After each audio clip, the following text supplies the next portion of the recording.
so I record it to SD cards. Yeah. Instead of recording it to a computer. The computer's just a backup. Yeah, I getcha. Yeah. So that's the Pagey train. That's the Pagey train. That's the Pagey train. Yeah, man. Let's just see. Yeah, just pull your chair in a little bit. Oh, There we go. And I just got to go. Yeah, that'll be all right. Yeah. All right, man. Let's just jump in. Do you want to jump in? Yeah, let's fucking do it. Let's fucking do it. And welcome to the Pagey train. Today I have in the studio with me, Shah from Pagey. Welcome to the show. Yay. Thanks for having me. Yeah, guitarist, man. I was watching some of your content today, man, and yeah, man, fuck yeah, indeed. I do you have what is it, a 10-string, 12-string guitar? It's an 8-string Ormsby GTR hype guitar. 8 strings, man. Jeez. Yeah, it looks really cool. When you see it in your film clip, man, it looks awesome. The blue one. Yeah. Fuck yeah.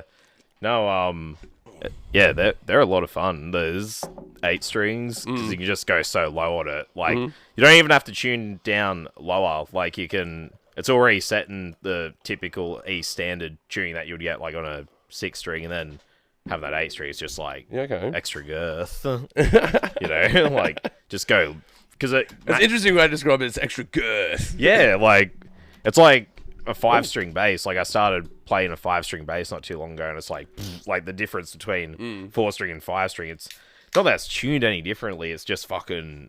It goes with like those super low heavy vocals like immaculately. Yeah, yeah, it really does. Yeah, it's good because you got to sort of when you're doing that sort of work, man, you got to get the complementing frequencies. Yeah, absolutely. You got to get all of that fill in there, and that's what everyone's role is, right? And that's the buzz for me out of being in a band is being that you know your role, right? You know what you got to do. You know what you got to contribute. Yeah, and then you have this idea, or you're molding it with another idea of someone else's. You're working with a guitarist, working with a vocalist, working with a drummer, and you've got to work a song and bang it out. And it's never the same as what you started. Do you ever experience that?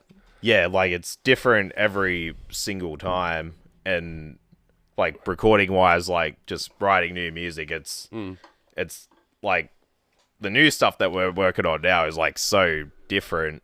And the one before that is, it's kind of like a blend of what we just last did. But if you compare it to like what we first did, like the first like EP that I did for Pillager, it was like, I just made it fast. Like I just, psycho amounts of blast beats and, just fast. Cause the very first EP, like is, more slow down tempo. And I was like, cause when I joined, that was like the songs that I was like learning to, and I was like, yeah, like they're alright, but it needs to be fast, like fucking metal I think sounds sick when it's like when it's slow, like when you're using it both slow and both having those transitions. I know what you're talking about, man. I always strive to do those transitions, but I've been in bands that have been super strict where like they go, we just want the pure demon guttural vocal, and you're in this box and you can't you're just stuck in this one box, which is sometimes fun because it can be an aggressive space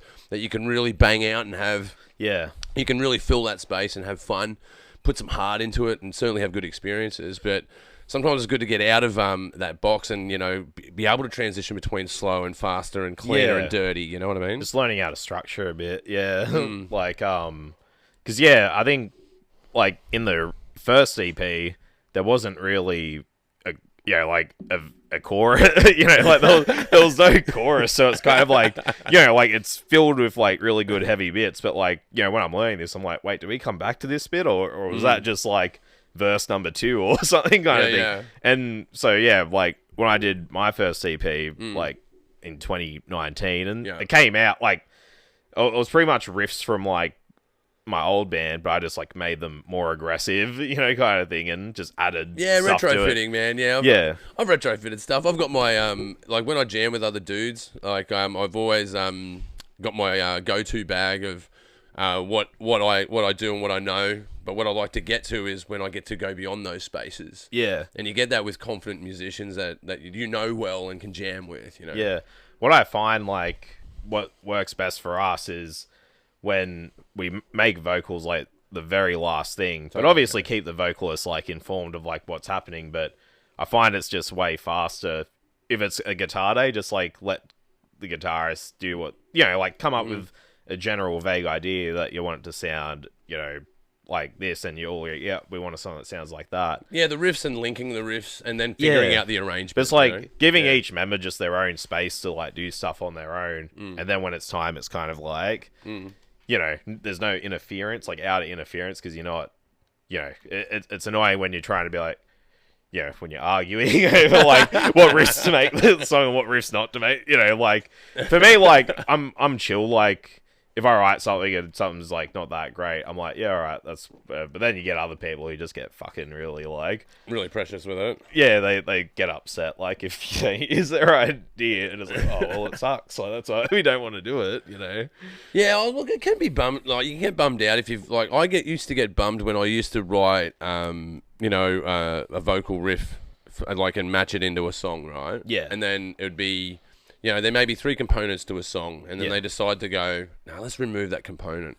And I'm like, but I just built it, man. Yeah, you just spent, like, mental energy to, do man, that. I spent hours on that, man. And when it's like, no, you're just going to sever the limb, and that's it, it can be heartbreaking in that way. Yeah, like, I think when that happens, it's like, just admit defeat, be like, all right, maybe if, 6 people who are, like, around me don't like this song, maybe...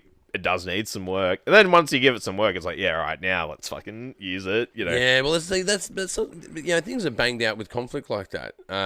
There's things though that I don't know. I've been in different bands, man. Same. The last band I was in was really collaborative and really like, oh, what do you reckon of that? And then if it didn't work, we'd all just go, oh yeah, just cut it, just cut that. I'm trying to remember times where we were like trying to hold on to bits. I don't think that ever really happened. My biggest beef in a jam room is guitarists that go on and on and on and don't finish a riff. Oh yeah, like I try to be as prepared as possible. Like you do your homework. Yeah, like thankfully now, because we're not in the 1950s, we can do shit like at home remotely, because we got all the technology now. Yeah, it's totally accessible. It's totally accessible. Yeah, because like during like the last lockdown, like we released, it was like so gut wrenching, because 2019 before pandemic, like maybe 12 months before the pandemic, we spent like a whole year just getting everything together for an EP. Fucking, it was like, because we were playing shows while, and it's a lot of work, man. Oh, it's a lot of work, man. Oh, it's so like, and you have to have a deadline, and you all have to strive towards a deadline. Like a vague deadline, being like, all right, we want this. It has to be done by August or whatever. Yeah, or it's got to be out roughly in January. So let's try to get it done, or if it's not January, then February, kind of thing. Like, yeah. You got. I know what you mean. There is a movable target, but nonetheless, you have to have a target. Yeah. Otherwise, you won't get there. Yeah, it's like with the COVID thing when ScoMo was. Like, oh man, EPs, it is a race, bro. Yeah, yeah, it is a race, and we basically raced ourselves. Like, we spent like $4,000 on a music video. Is this for Glass Tower? No, this was for the music video before Glass Tower. This was Forsaken. Yeah, so we went with Third Eye Visuals with Ben, like, and Third Eye Visuals is. Like this amazing, fucking videographer. Like, he's done... Is this one here, Forsaken? Yeah, so Third Eye Visuals did this, and he's, like, done a couple of Parkway videos, and... But, yeah, this was, like, not, like, a cheap video. This was, like, like... Oh, let's get it going. I've pulled it up to line. Here we go. Yeah. So, just, like, to rent that space, like, I won't say how much it was to get Ben from Third Eye, but... To get this space, it was $1,050. And Glass Tower, we went at a bit of... Because at this point, we were kind of like, we got to throw every single fucking dollar into this, like... Dude, this is a sick video. Yeah, you can tell that it's... like, we put a bit into it. Yeah, totally, man. It's well crafted, bro. Yeah, like, he did also, by the way, like, Polaris and Alpha Wolf... They're playing at Panthers, I think, in a couple of weeks. But okay. But he did a big video. Shout out, man. This is good shit. He did a video for Alpha Wolf as well, and that got fucking like awards and shit for like being the best like heavy videos. Yeah, awesome. And so yeah, like obviously with him, we had to spend a little bit of coin, and when we got the art, like, basically my point is we threw in so many dollars for like that EP, so much meant like pretty much most of those songs, it's like I'm the driving, like musically, like that song, like I wrote those riffs like in my shitty old apartment, you know, like I've had like this for a while, and then COVID happened. It's like, oh fuck, you know, we can't. Yeah, we have to release. So that video got out at the end of COVID. It got out. At the start of COVID. Yeah, so we filmed that November 2019, and that video came out in May. So, oh wow. So in May, like, it wasn't like the Delta lockdown. It was like you could still go out and do stuff, but you fucking can't go to a show, you know? Oh, like, no, man. Yeah, I had to cancel 2 shows, man, straight up. And and the worst thing was you could still go to the pub. That was like, or the footy, you know? It was like... Oh, that was shit, yeah. Oh, that shit, like, it just shows that, like, the libs had their moment to, like, really fucking show what their dick looked like, you know? Just by... Totally. And, so... Basically, when COVID happened, it was kind of like, all right, look, this is shit, but everyone's going through this, so... But to our advantage, we got all the content, so we can still release it. So in May, we released it, and, you know, like, it got a little bit of attention, but it was kind of like, fuck, you know, like... Because when we were playing the year before, like, that was when... Because when, like, I kind of, like, started, like, with Pillager, like, came in... It was like 2018, and I was exiting one band going into another. Yeah, righto, yeah. And then 2019 was like... And how old were you then? Oh, I would have been 22. 22, so... Yeah. And that was your first band? Pillager's like my fucking third band, yeah. Yeah, okay. I'd say third, yeah. So you're exiting your second band. Yeah, and the second band I was in for about 5 years, and I got the guitarist from that band to come with me to do this. Yeah, the old Aiden, the chop shop of bandery. Yeah, and just jumping ship essentially. Yeah, we've done that a few times. But yeah, so we did this Pillager thing at the end of 2018, and then all through 2019, just doing shows like. We did one with Boris the Blade, and CJ was like, they're doing a guestie for Boris, and like that was like their last Sydney show. And so we're getting like decent shows and recording a sick EP, and you got a mad clip behind you as well. Yeah, and the artwork was like fucking sick, and you know, like there was just a lot of mental effort that went into that. Finances were like secondary, but just the mental thing was like, just... Yeah, no, money is one thing, but the passion and application of time and effort, Like, you basically got to sacrifice, like, comfort. Or not you can be comfortable doing it, but it's like, it just... Once you kind of start doing the EP and doing the shows, everything's just kind of like... Yeah, totally. It's really like full on, because then you got your job, you got rent. Yeah, man, I remember like when I was going nuts in like 2 bands ago. I think we did like 25 shows in a year or something like that. Yeah, like that's full pelt. Yeah, that you can't like and we would that was a lot of work, man. We did an EP. We did an EP that year. Yeah, but that's all you do. You sleep, eat, breathe. Yeah, the music, man. Yeah, you have to. Like, that's what happens when you're building an EP and building this shit, man. Yeah, and making a fucking clip, bro. When you're in the middle of like getting a release and doing shows, you just you pick up the guitar way more often. Like even if it's unplugged, you're just there. Like you're in a different mindset. And COVID kind of fucked that up in January. But then when it got to January like 21, when things like. Yeah, January 2021, because there was like, all this weird COVID shit happening, and then like when it got to January, when the rules kind of went away, we're like, all right, we'll start on Glass Tower as a single and we'll get this out. So like, because it wasn't that long after doing that EP, it was like maybe 6 months. Like, so you worked on Glass Tower during COVID?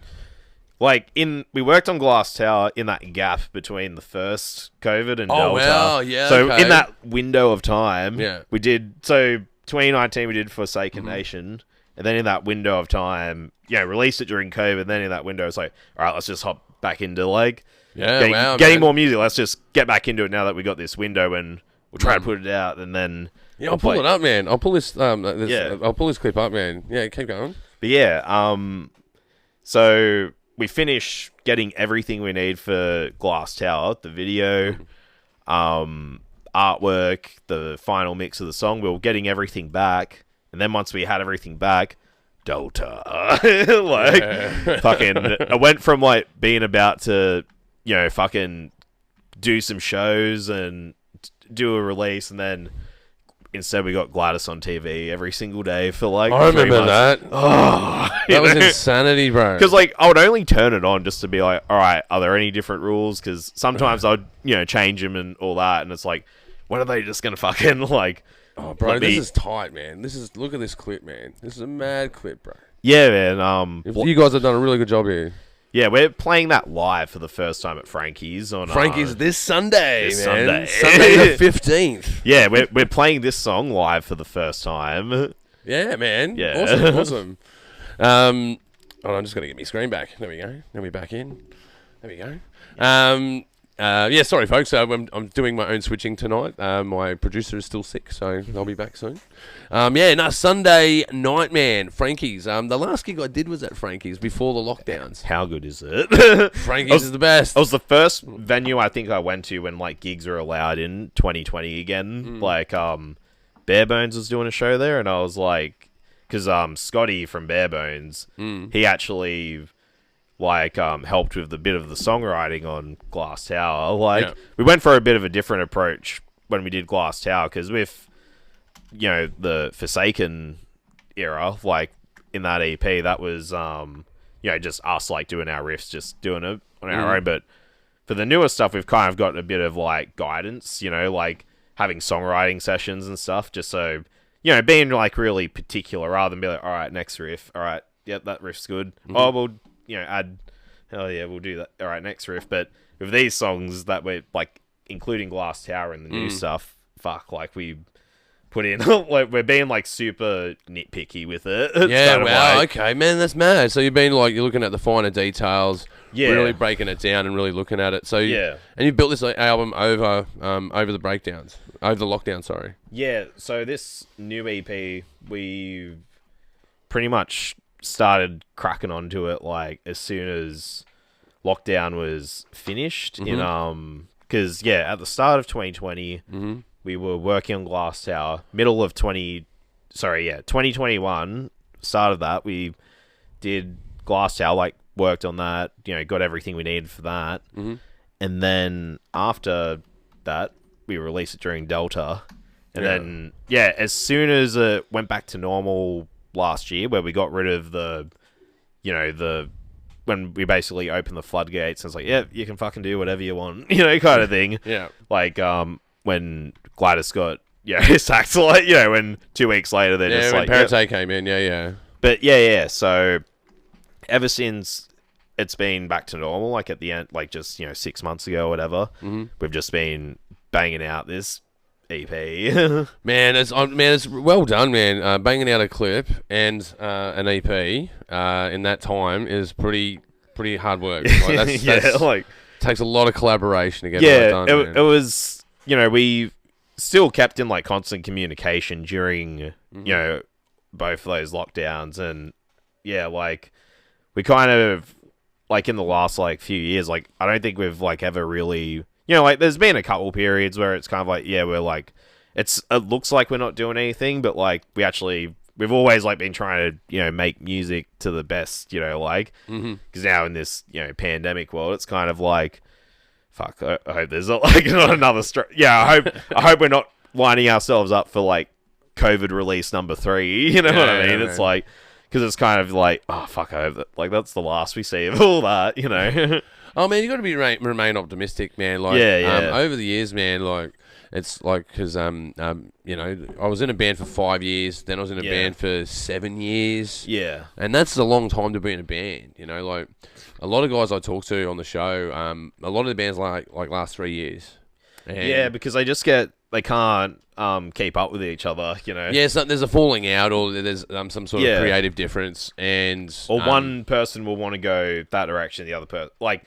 Say if someone wants to like spend a shit ton of money, and like the other person's like, I don't know about that. Yeah, I can understand why you would be hesitant, like spending heaps of money for like something that's probably not going to pay back, but. Oh, it won't. It won't pay you back straight away, but like gradually, gradually. But if you look at that clip that you've got, that first clip and this next clip, man, with the EP while going to do a show at Frankie's, man, if anyone's ever primed to like get shit done, that sounds like it to me. Are you in a band and being serious or not? Yeah, because that's the thing. Like, I think everyone experience, or most, I'm surprised that there's like bands that exist where they got the same, like it's very rare to see a band that have the same lineup for like, 5+ years, like, because I think like with most other bands, it's kind of like at some point they got it, like Frenzal Rom, like in the mid-90s, they just like had a major like lineup change where they just got rid of like, 2 guitarists, or it's like, all right, these cunts, like I'm just making this up because like from my but I've experienced it, man. Like, I don't want to chuck in $10 for like photos, or whatever. I'm getting sick of like paying for petrol to come to these shows, like like shit like one, that. The petrol one comes up a lot, actually. Yeah. But it's like, it's kind of like, look, you should be excited to do this, like obviously the money's like no fun, but like you're getting the experience, like totally. Well, we had band fees, man. To be in the band, you had to put in $100 a month, man, because we had our recording studio that we set up in a Kennards, right? So we soundproofed a Kennards instead of getting rehearsal space. Yeah, we just fucking rented the space because you got to store your gear. Yeah, and you can just drive open a roller door in an industrial estate and play as loud as you fucking want, right? So did you say that you and your bandmates chucked in $100 each month towards like running the band? So, like 2019, EPs on top of that. Yeah, 2019 when Pillager kind of like we're getting in the midst of this EP. Like the other guitarist that's like with me, like the other guitarist that's like with me, her and I were kind of like, oh, maybe we should like chuck money into like a account, like and we were keen on that idea, but then like 2 of the other guys in the band just stared at us. Like they were just like, wait, we got to put more in. And we just never talked. Like we got new people with us now. Like essentially it's like me and the guitarist are the ones that are like the ones that have been in all the... There's always the driving force though. There's always the driving force, man. There really is. I just wish that I could have sometimes been a band where I'm not a part of the driving force. But with that said, man, and there's just different personalities in the world, man.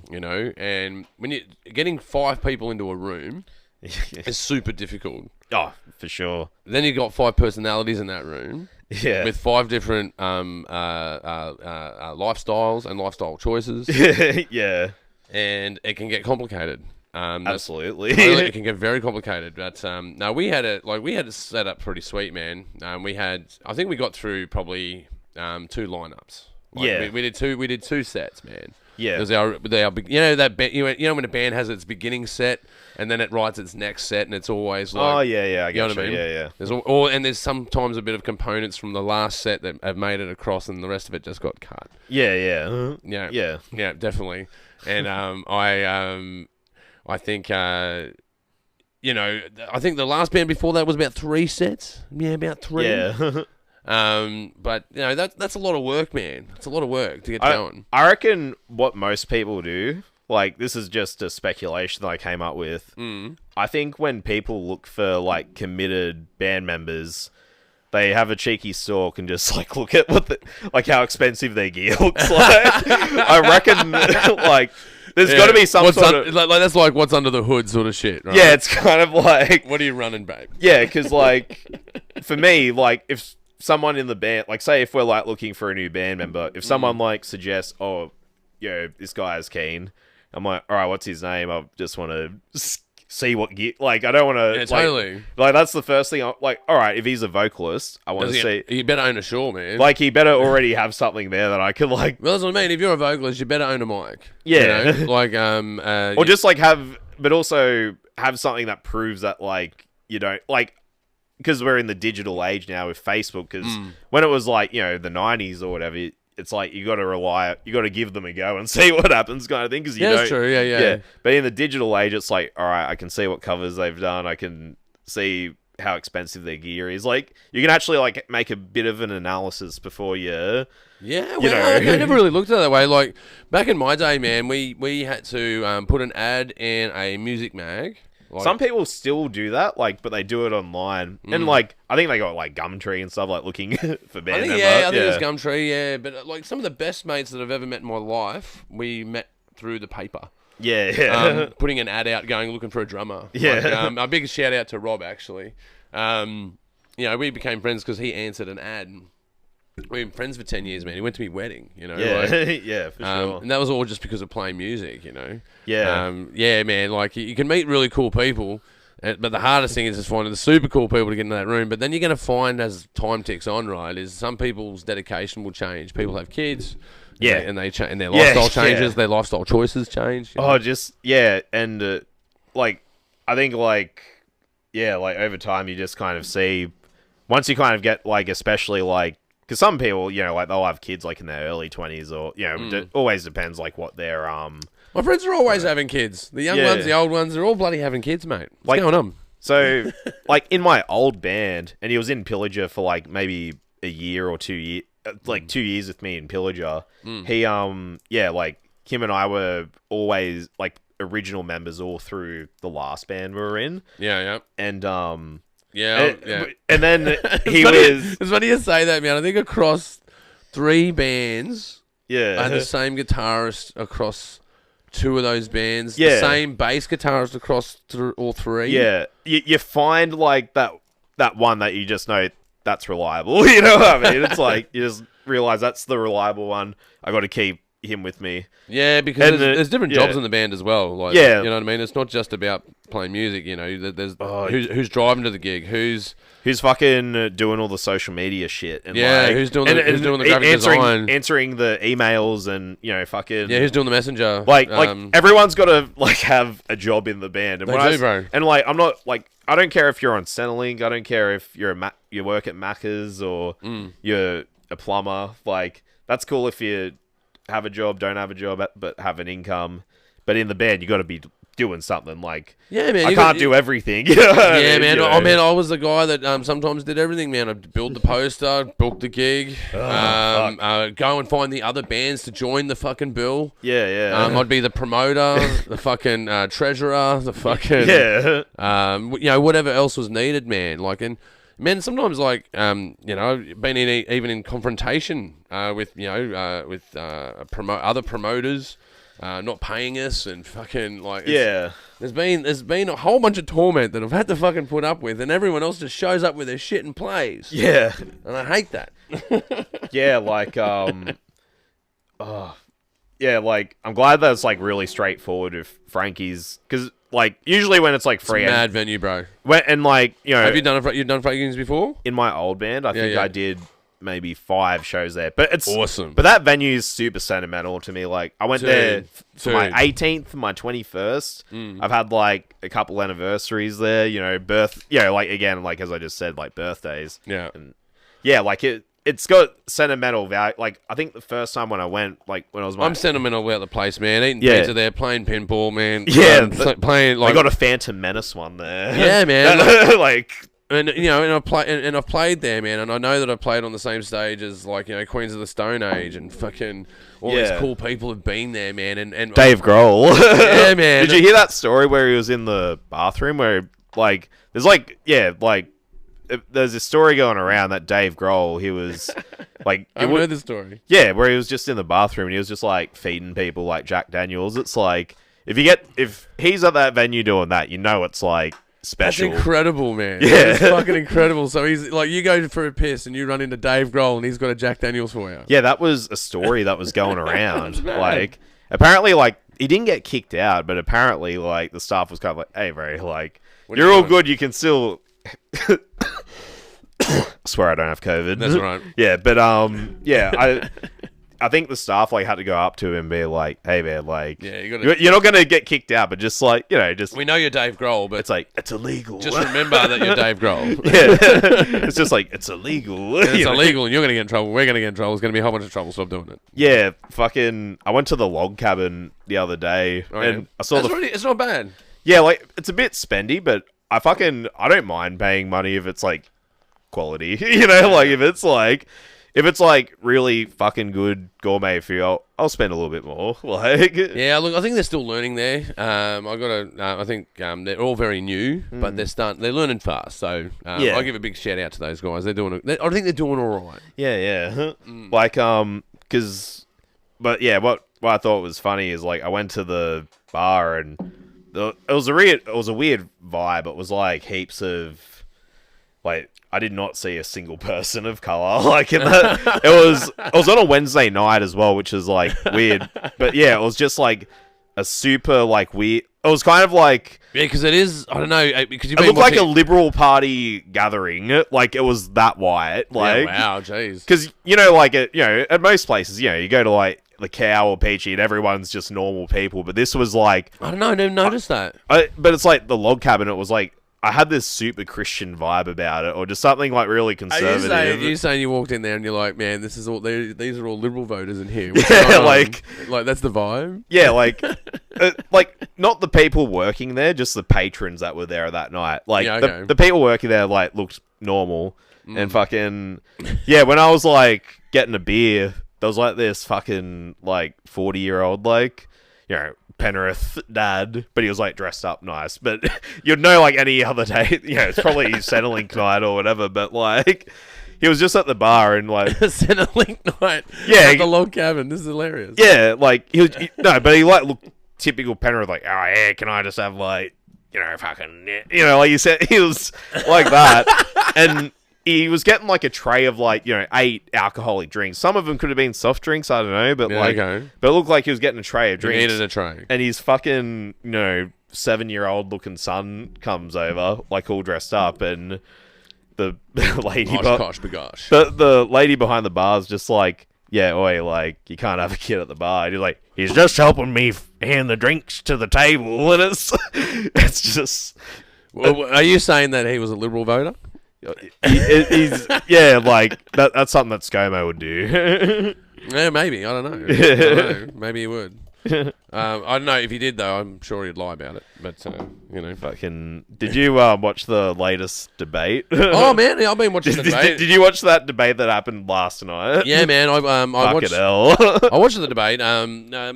Just for disclosure, man. Like I can. Swing vote, like I voted for Liberal in the past, but I've voted for Labor recently. Yeah. But I can certainly say that I watch politics like people watch football. Yeah, I'm same. I think it pisses my misso off a little bit sometimes. Do you watch a lot of ABC 24? Well, it'll literally be on as like background. Like if Brit's like at work, I'm just like there with ABC on, just playing in the background. I'm pretty sure upstairs ABC is on right now. I'm pretty sure. It's like it's on all the time. Like one of my best mates, Andrew. Like whenever he leaves his Greyhound at like chilling at his, he's like, "Oh yeah, I'll just leave ABC News on." So Big Russ can fucking be up on political affairs. Yeah, so it's like Russ can be informed. Yeah, I just think with all of these things is that there's certainly a lot of tactics going on. Well, yeah, there's a lot of tactics going on, and they're all media tactics. Yeah, announcement tactics. Try to trip your words. I think it's a bit unfortunate. Gotcha. A lot of. Oh yeah, the whole not remembering the cash rate and the But ScoMo can't remember a fucking loaf of bread. ScoMo, the price of a loaf of bread. ScoMo can't remember calling Sam Dastiari Shanghai Sam. He can't remember that. So there's a lot of things that he can't remember. That is clearly a liar, right? Yeah. But I don't know. I just think he's really unliked. But I don't know, man. Like I don't remember this many people. I'll give him this. ScoMo is very good at talking his way out of trouble. Yes. He really is. He's very good at that. Well, he's just funny as well. Like I got to give him that. Like I think Australia's having its Bush moment with him. You know what I mean? Yeah. Bush Junior, not Senior. But like, what I think is just like psycho. But like, it's one of those things where it's like you just can't help but find it like a little bit funny. Is like, obviously like he got condemned by Australia with the whole bushfire things. Understandably. Yeah, no, that didn't go well. Didn't go well, and certainly didn't go well physically or politically. No. And so leading up to this election, he has Karl Stefanovic over his house. And what does he do? He plays the fucking ukulele. and well, let me ask you this, Chad. Can you play the ukulele? I can attempt, but I don't think I'll just... You're like, does it come with a pedal?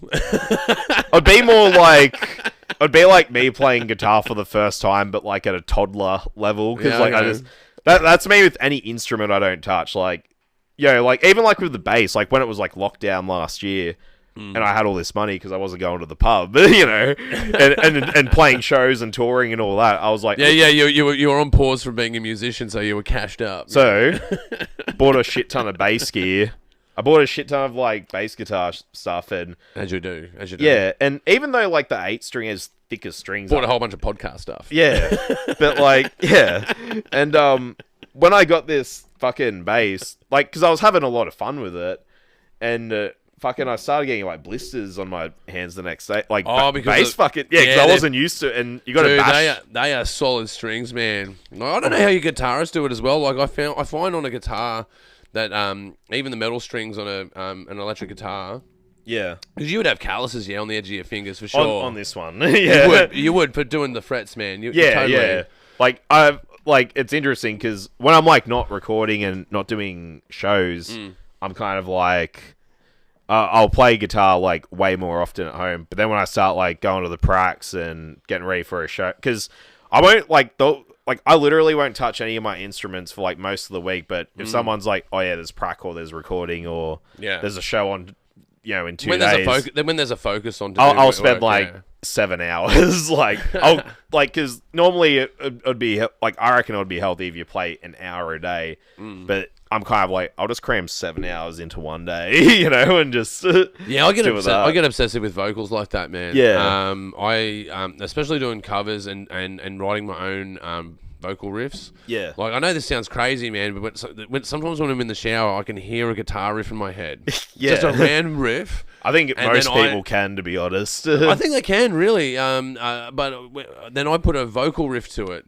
And because you get resonation in the shower, I can really like get those guttural harmonics going, man. Like, it really goes well. Well, when I was one of my neighbors started like think of it as a cooey, right? So I'm in the shower and my neighbor can hear me. Yeah. And then they start like joining in singing with me. I thought that was fucking trippy, man. You see, like one of my bandmates was like telling me that they were. My camera's dying, bro. Oh shit! My camera's just having a real shit. I don't know how long that's been going on. Slender Man's here.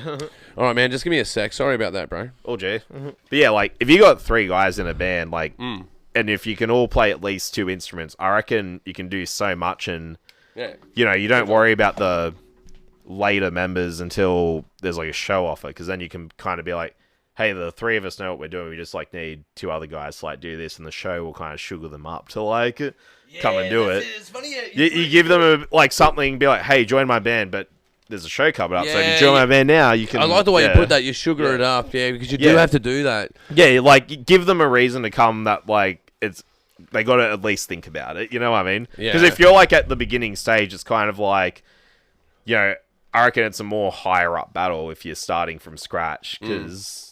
And you got no offers or whatever. That is super hard. If you are on your own, that's super hard. You got to network. You have to network. That's why, you go to as many shows as possible, and you hang around like as much like-minded people that you can. Yeah, totally. And no matter like what band situation you're in, you know a fuck ton of musicians because you go to all the shows. That's like, when people are just like only go to their own shows and that's it. It's kind of like. They end up getting fucked. Like if their band like ends, they're fucked because it's way more difficult to find people because they haven't socialized. Yeah, but I guess as I can say this as a dude that's long in the tooth, like that's been like who's at the other end. Like you're at the start, like you're just past the start. You're on your 3rd band. Yeah, and it's doing well and everyone's working hard and it's going well, right? Yeah, and then that's the hopes and dreams to get that to explode, right? Yeah. As a dude, it's been like, 'cause I've been through 2 explosions that went really well. Yeah. And when you get to the end, you're just looking for friends, really. Yeah. People that will that will collaborate with you, but that are they are like-minded. You did put that really well. They are like-minded. Like, there's got to be a friendship there and a respect. Fully. Totally. And to last the years, man. And that's why it's really sad, like, when bands break up. Like, our band didn't break up over no hostile environment reason, Yeah. Just broke up because of circumstances. And you're all doing different shit. Yeah, the drummer moved and, guitarist wanted out, so it was like, okay. Yeah. Forming a band together, it totally takes network. Yeah. Totally. Because how I got, like, in my first band, how I got people to come in was that, like, when I was, like, 17 or whatever, I went to TAFE and I hung out with other people who were, like, my age and played instruments and played the same kind of stuff. And, you just do that. And that's, like, all right, yes. Like, that's the thing. Like, young people, they should go to TAFE because I'll meet more people there, Yeah, it's totally, like, man. Like, you do music at TAFE, you're already... Same thing at university, man. Yeah, exactly. You just network. Just go get educated. Doesn't matter if it's TAFE University. It doesn't matter. Just go do it. Yeah, like, if you're, like, 16 and want to drop out of school, and you want to try to be a rock star, you should, like, do that. Like, because that's what I did. I, like, I didn't even, like, finish year 11. I, like, did that and went straight to TAFE. And, yeah, like, at 16, I fucking met...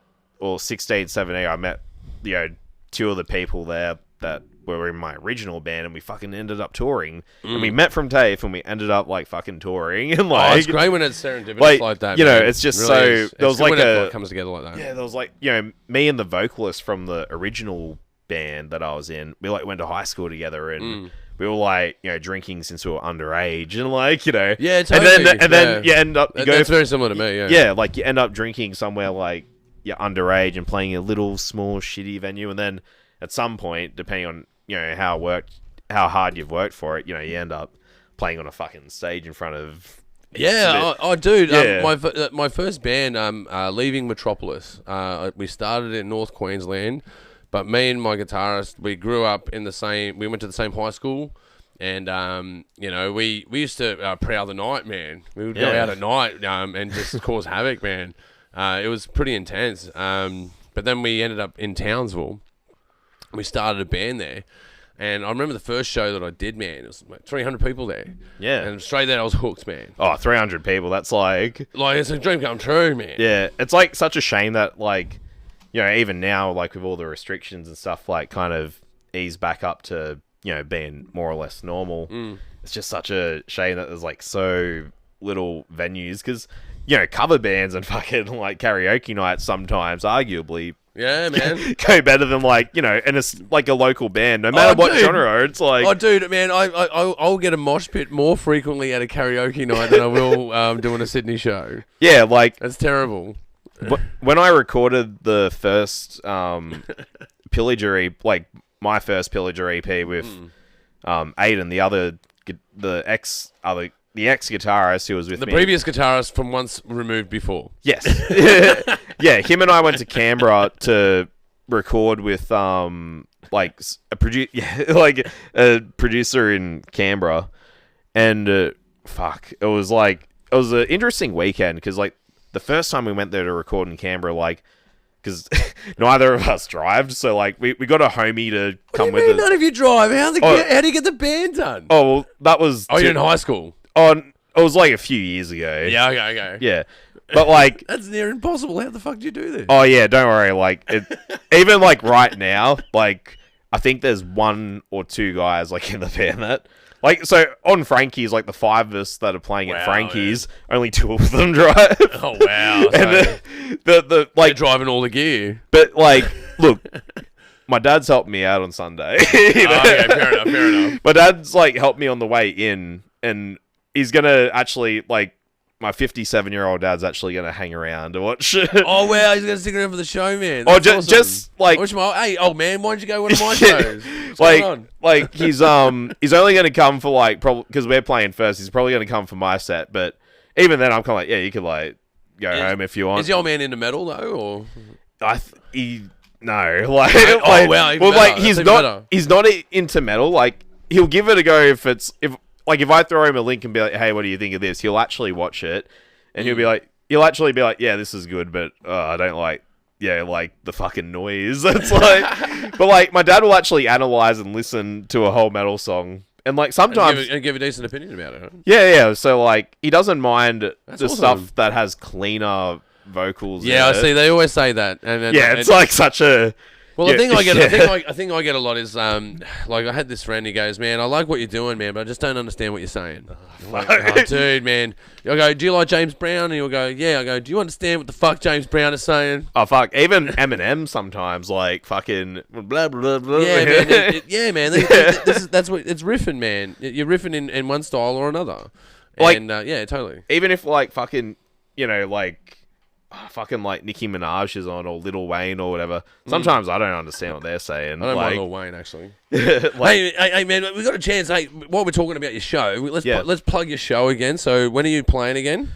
So we're playing Sunday, 15th May in 3 days at Frankie's. We're on at 5. That's the flyer there. That's the flyer there. Yeah. Sonic Boom. Fucking it's gonna be good. First show in over 2 years. Fucking playing plenty of songs that we haven't played live because it's all brand new shit. It's all brand new shit. Yeah, like they were released like during lockdown, so we can actually give them justice at this show. You know, it's like I've been holding on to like tapes from like 2 years. Like I obviously sold some tapes not tapes, fucking like CDs like a couple of years ago, and like I still got like a fair amount of them, and because we haven't played it live, maybe we'll play these songs. Hey, fucking buy our CD. Like Frankie's like, I'm not. Buy the fucking CD, man. Buy the fucking CD. It's from 2 years ago, but like 2 years ago didn't exist. You know, that's it. Like the way I sort of describe this is, playing video games, right? You know, when you put it on pause because you go, I'm going to go to the loo, I'm going to go and get a beer or something or whatever. Yeah. And the players are sitting there. Yeah. That's COVID, man. Yeah. We've just been on fucking pause for 2 years. Yeah, like we should have been like at level 6 by now, but like we're still on level 2, you know? Yeah, man, we took a really big break. Yeah. Actually, I got this funny story, man. Like when I was younger, you know Nintendo 64, right? Yeah, I think I have one at my dad's house. Have you played Bond?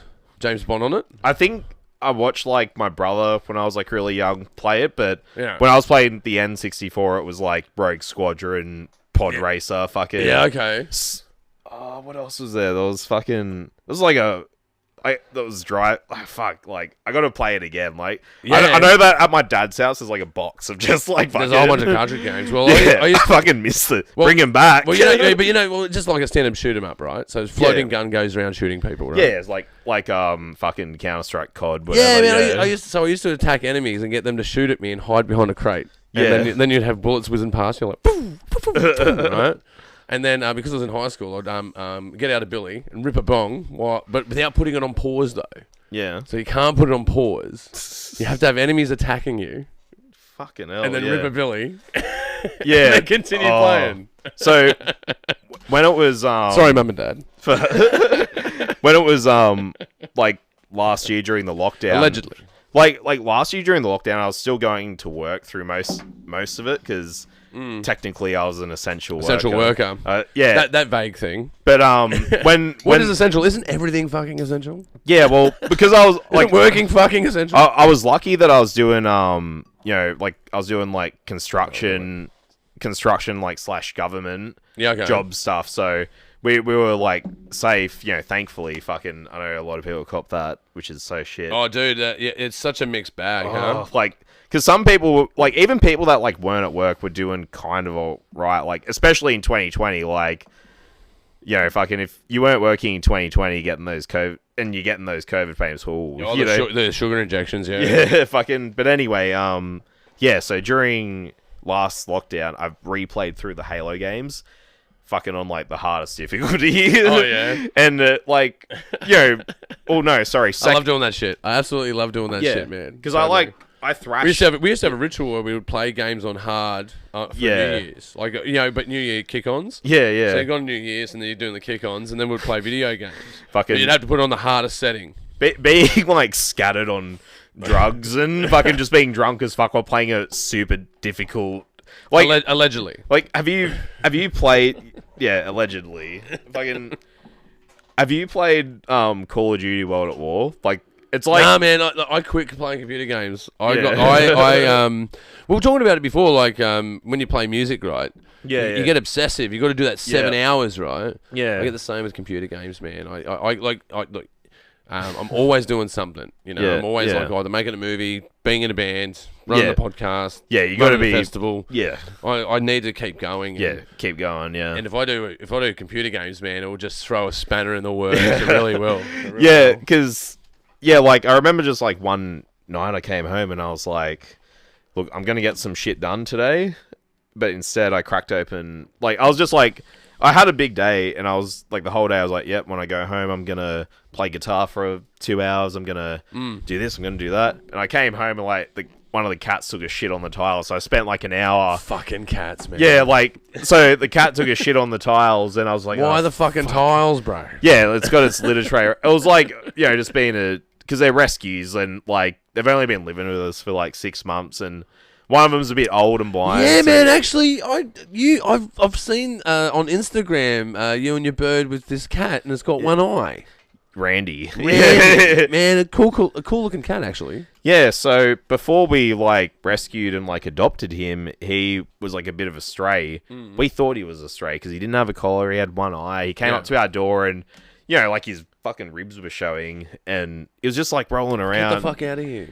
Well, like his bones are showing and shit. Oh, you mean like from malnourishment? Yeah. Well, I don't know, but like he looked underweight, and he kind of came to but he was cute though, and Britt like fuckhead was like, oh, he's so cute. He's like, we got to feed him and all this, and you know what I said? I was like, all right, just one night.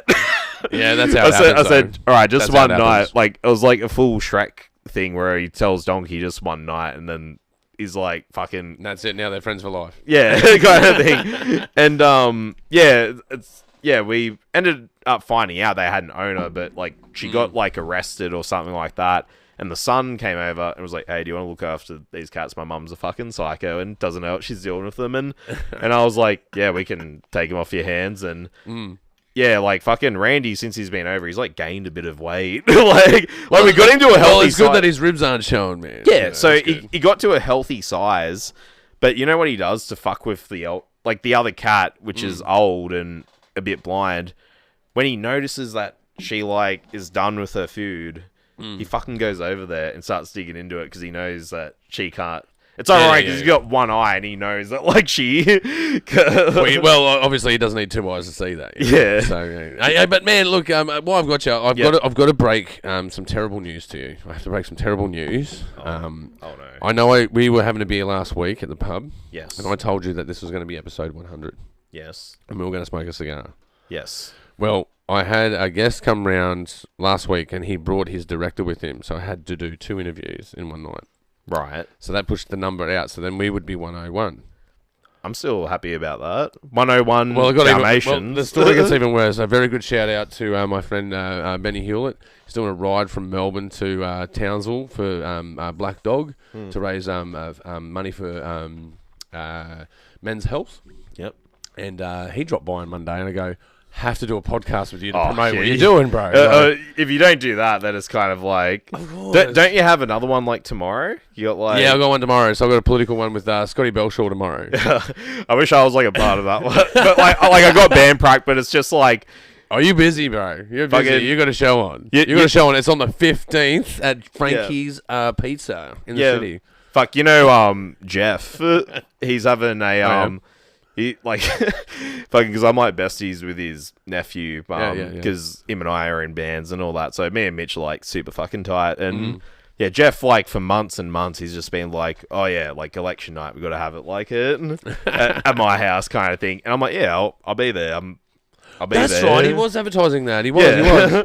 And and I was hanging out with Mitch last night and he was like, yeah, Jeff's like putting a gun to my head, making me cook snacks. It was just like, I was already keen, but take this, man. Like as I was saying, I know that I promised though the 100th episode. Fuck yeah, but it's 102. That's all right. So this is to 102. All right. Yeah. So we're gonna smoke this cigar because I didn't get. I was underprepared because I had to do 2 episodes in one night, and when I did those 2 episodes, it took me to 100. Yeah. And then to make it even worse, someone dropped by, and they were doing a good cause, and I had to fucking promote it.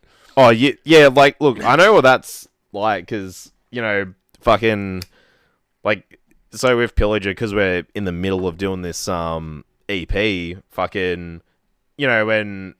There's also like a vocal lineup change. We've like our original vocalist isn't like the vocalist that's in the videos and stuff. He's not in the band anymore, and so we got a new vocalist. And this show offer came up, and I like for Frankie's, and I'm like, we got to do it. You have to take a Frankie's, man. You can't turn down Frankie's. But what's interesting is big shout out to you guys. You guys do a great job out there. Cheers, thanks. Yeah. All right, I'm gonna try to spark this. No, you spark that up. Yeah, no, but. 15th, guys, which is Sunday night. This show should be out on Saturday. So you guys, if you're listening to this, go and check out these bands, man. They've got a mad lineup, and these guys are kicking ass. You've got to check out their gear. I got to give a huge shout out to Cultus. So we don't have an official drummer right now, and the drummer from Cultus, like, he goes to the Cow, and he's like he's not too far away from like where you and I are. And I hit him up asking, hey man, do you want to fill in for Pillager, to do drums? Yeah. And he was like, yeah, I'll give it a go and see what happens, and I'll let you know like in a few days. And he was like, I can't learn in the time frame, but my guitarist is a way better drummer than me, and he's keen to do it, and I've given him the set. And I'm just like, and I was just like, oh bro, like, cheers for like giving him, like, letting him know and like asking. And I was just like, and so yeah, that was Harrison, the drummer for Cultus. He's also playing on that show. And Callum, the guitarist from Cultus, he came to prac. So we had a prac last week with new vocalist and trying out like wow. I can see where you're at. Yeah, totally. But it fucking went sick. Oh yeah, but see, that's hard to launch, man, because now you're throwing in a mixed bag of unpredictability, because you're going, okay, so we've got this content. You need to adapt to this content. Yeah. And if you don't pick up this content, then we're gonna have to change the scenario. Yeah, it's a pressure job. Yeah, we did that's some run and gun shit. Yeah, no, I was kind of like on the ball with this because before we started getting into this phase, like we've going into the EP, because when you start doing an EP, you don't really. If you're taking it seriously, you want to kind of you're in a different mindset, like as you normally would be. And yeah, totally, because you're working more, man. You're doing more work. It's a part-time job, man. If you're working full time, you're going to be putting your time in that you're not working. Yeah, and so while we were doing the pre-production stuff, I was thinking, all right, look, I want us to be like a unit. So at the moment, there's three of us, me, Chloe, and Kurt at the time. I'm going to get some other people to join because at this point we got a vocalist and two guitarists. I'm going to look for a bassist and maybe a drummer, but I'm going to look for a bassist first. And so I get this guy called Sean Evans, who used to, like, I've known him for like 8 years, and he played in like other, like we played shows together, like in our old bands. And yeah, I just like, we were just like already chatting, and I was just like, oh yeah, like, how's music going for you? Because like, and he's a vocalist as well, so he can play bass and he can do vocals. Oh, well, that's handy. And so he joined the band, and we started doing this EP. And whilst we were starting to do this EP, like after doing a weekend of like recording the guitars and stuff, no vocals yet, we got offered a show, the Frankie's one, and the vocalist was kind of like, well, everyone was a bit iffy about it. Everyone was like, oh, I don't know if we're ready to do this. And that kind of pressure where they're like, man, is the content ready? Are we rehearsed enough to do it? That happens every fucking show when you've got to start out again. Every show. Yeah, and it was about like a month. Like, this is like literally like a month and a week ago kind of thing. And so I'm in this mindset where I'm kind of like, I don't want to like, waste time, or like that was the mindset that I'm in. And I'm still in that mindset. Like, I don't, I'm 26. I'm fucking, like, I'm working. I got like, I really like, if this is my thing, I'm not gonna like waste my time with it, kind of thing. Yeah, you may as well, if you're gonna be doing it, if you're gonna be putting in so much time, you may as well be making progress, man. Yeah, exactly. Like, you gotta. It depends how you measure that, though, man. Like, I'm just saying, like, in terms of how you measure that, like, when you come out the other end, like, what I'm saying is like the friendship that I get out of it. There's all of the friendships that I've had in my later bands, man, they were really tight. Yeah. But the thing is that there's the drive to make music. Yeah. It's a production line, and everyone's got to work their ass off. If someone doesn't do their part, it stalls the engine. Yeah, and it's like, it's like if you're in a kitchen and it's super fucking busy, and one of your kitchen workers is like, late, or fucking dropping plates, or just not making shit. Like just not participating. Yeah, at all. like fucking. So yeah, essentially we got offered this gig after getting into this EP, and like everyone was a bit iffy, but then the next day Sean and Chloe, they were both like, yeah, let's fucking do this. And Kurt, like the original vocalist, he was like, oh, I don't know.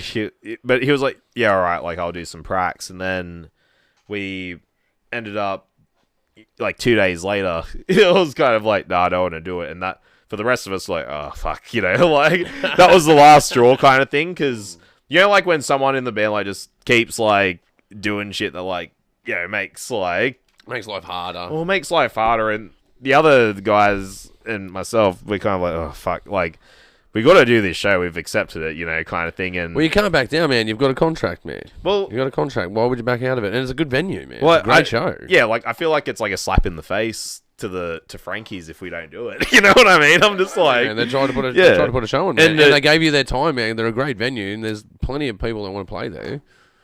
Yeah, I'm super grateful, and so is Sean and Chloe. But yeah, like that's the thing. Like, if you're not interested to do those things, then I don't understand what it's like. It's like applying for a job and not knowing the description, you know what I mean? Like, totally. It's uncomfortable to fucking, drop your shit and then do stuff. Like, I admit that. Like, that's... Oh, man, it's really good that you figured this out at this point in your musical journey, man. Yeah, it really so is. Essentially, like, we all politely were kind of like, oh, yeah, okay, like, not working out, if we want to do this, I don't think you can keep up, but...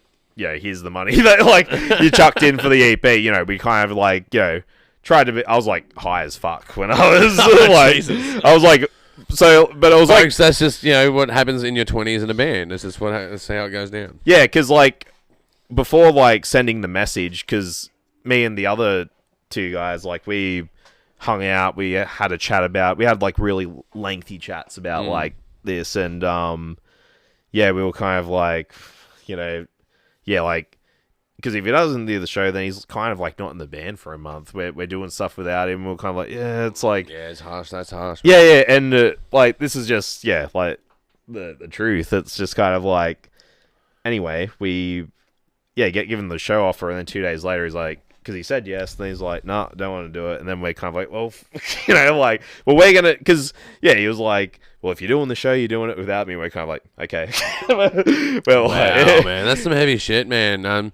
But things get emotional in a band like that. Like, yeah, they really do. Like, but not doing a show, like, I think that coming out of COVID as well, it's like, man, we were talking about it before, right? Yeah. Like, setting up a show is a lot of fucking work, man. Even if you're just participating in a build, there's work involved. If you're building the build, it's like a super amount of work. Oh, I've done that like a few times, but I kind of stopped doing it because it's like, fuck, like it's already stressful enough. Oh, dude, hop on it. Don't build bills. Hop on a bill, but at some point you're gonna have to build a bill.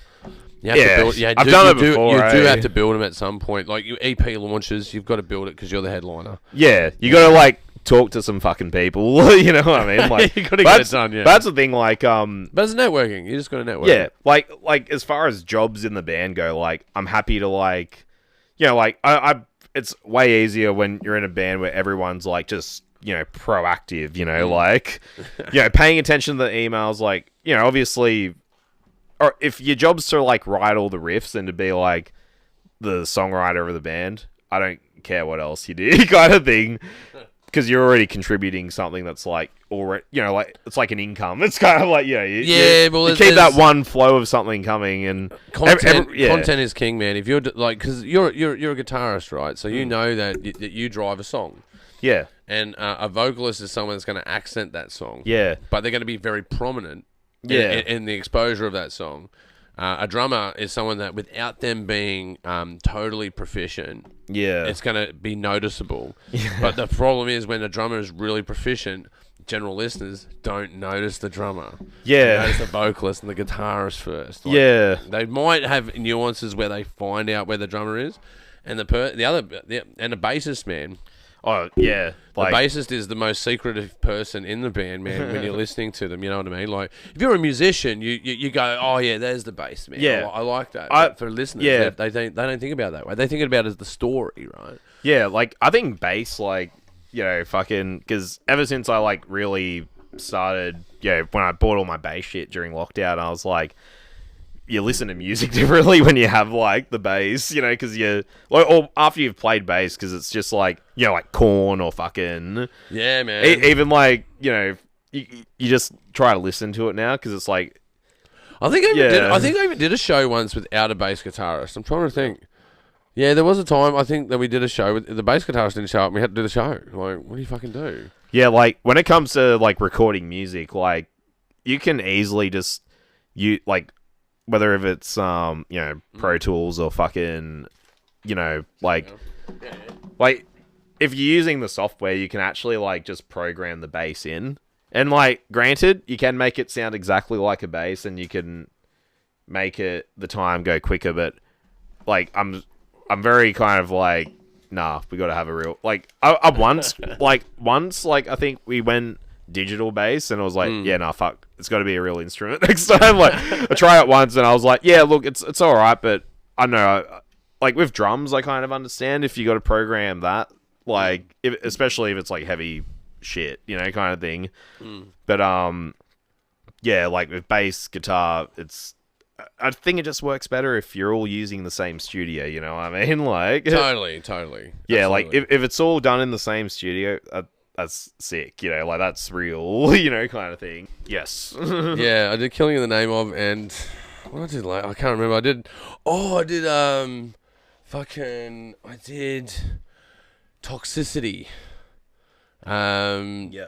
System of a Down. Yeah, I'd never sung that song before. Yeah. Well, I'd you know what I mean? Like, the song. Yeah. I might have like sung it in the car, but like never actually sung it into a mic. That was me doing Korn Freak on a Leash. I was like, because like during the day after work, Britt was like at work. And to be honest, like I practice vocals the most when I'm like alone because I'm just like that's what we all do, man. Yeah, everyone does it. Everyone sings in the car. Everyone sings in the shower. Yeah, like even if it's just like your housemates that you hang out with, you're still like, oh, I don't really want to sing in so that they can hear, because you're trying it out, trying to see if you're doing it right and stuff. And of course, you got to do that. Yeah, so like anytime like Britt like is at work, I'm just like, all right, I'm gonna like practice doing vocals now, just to like.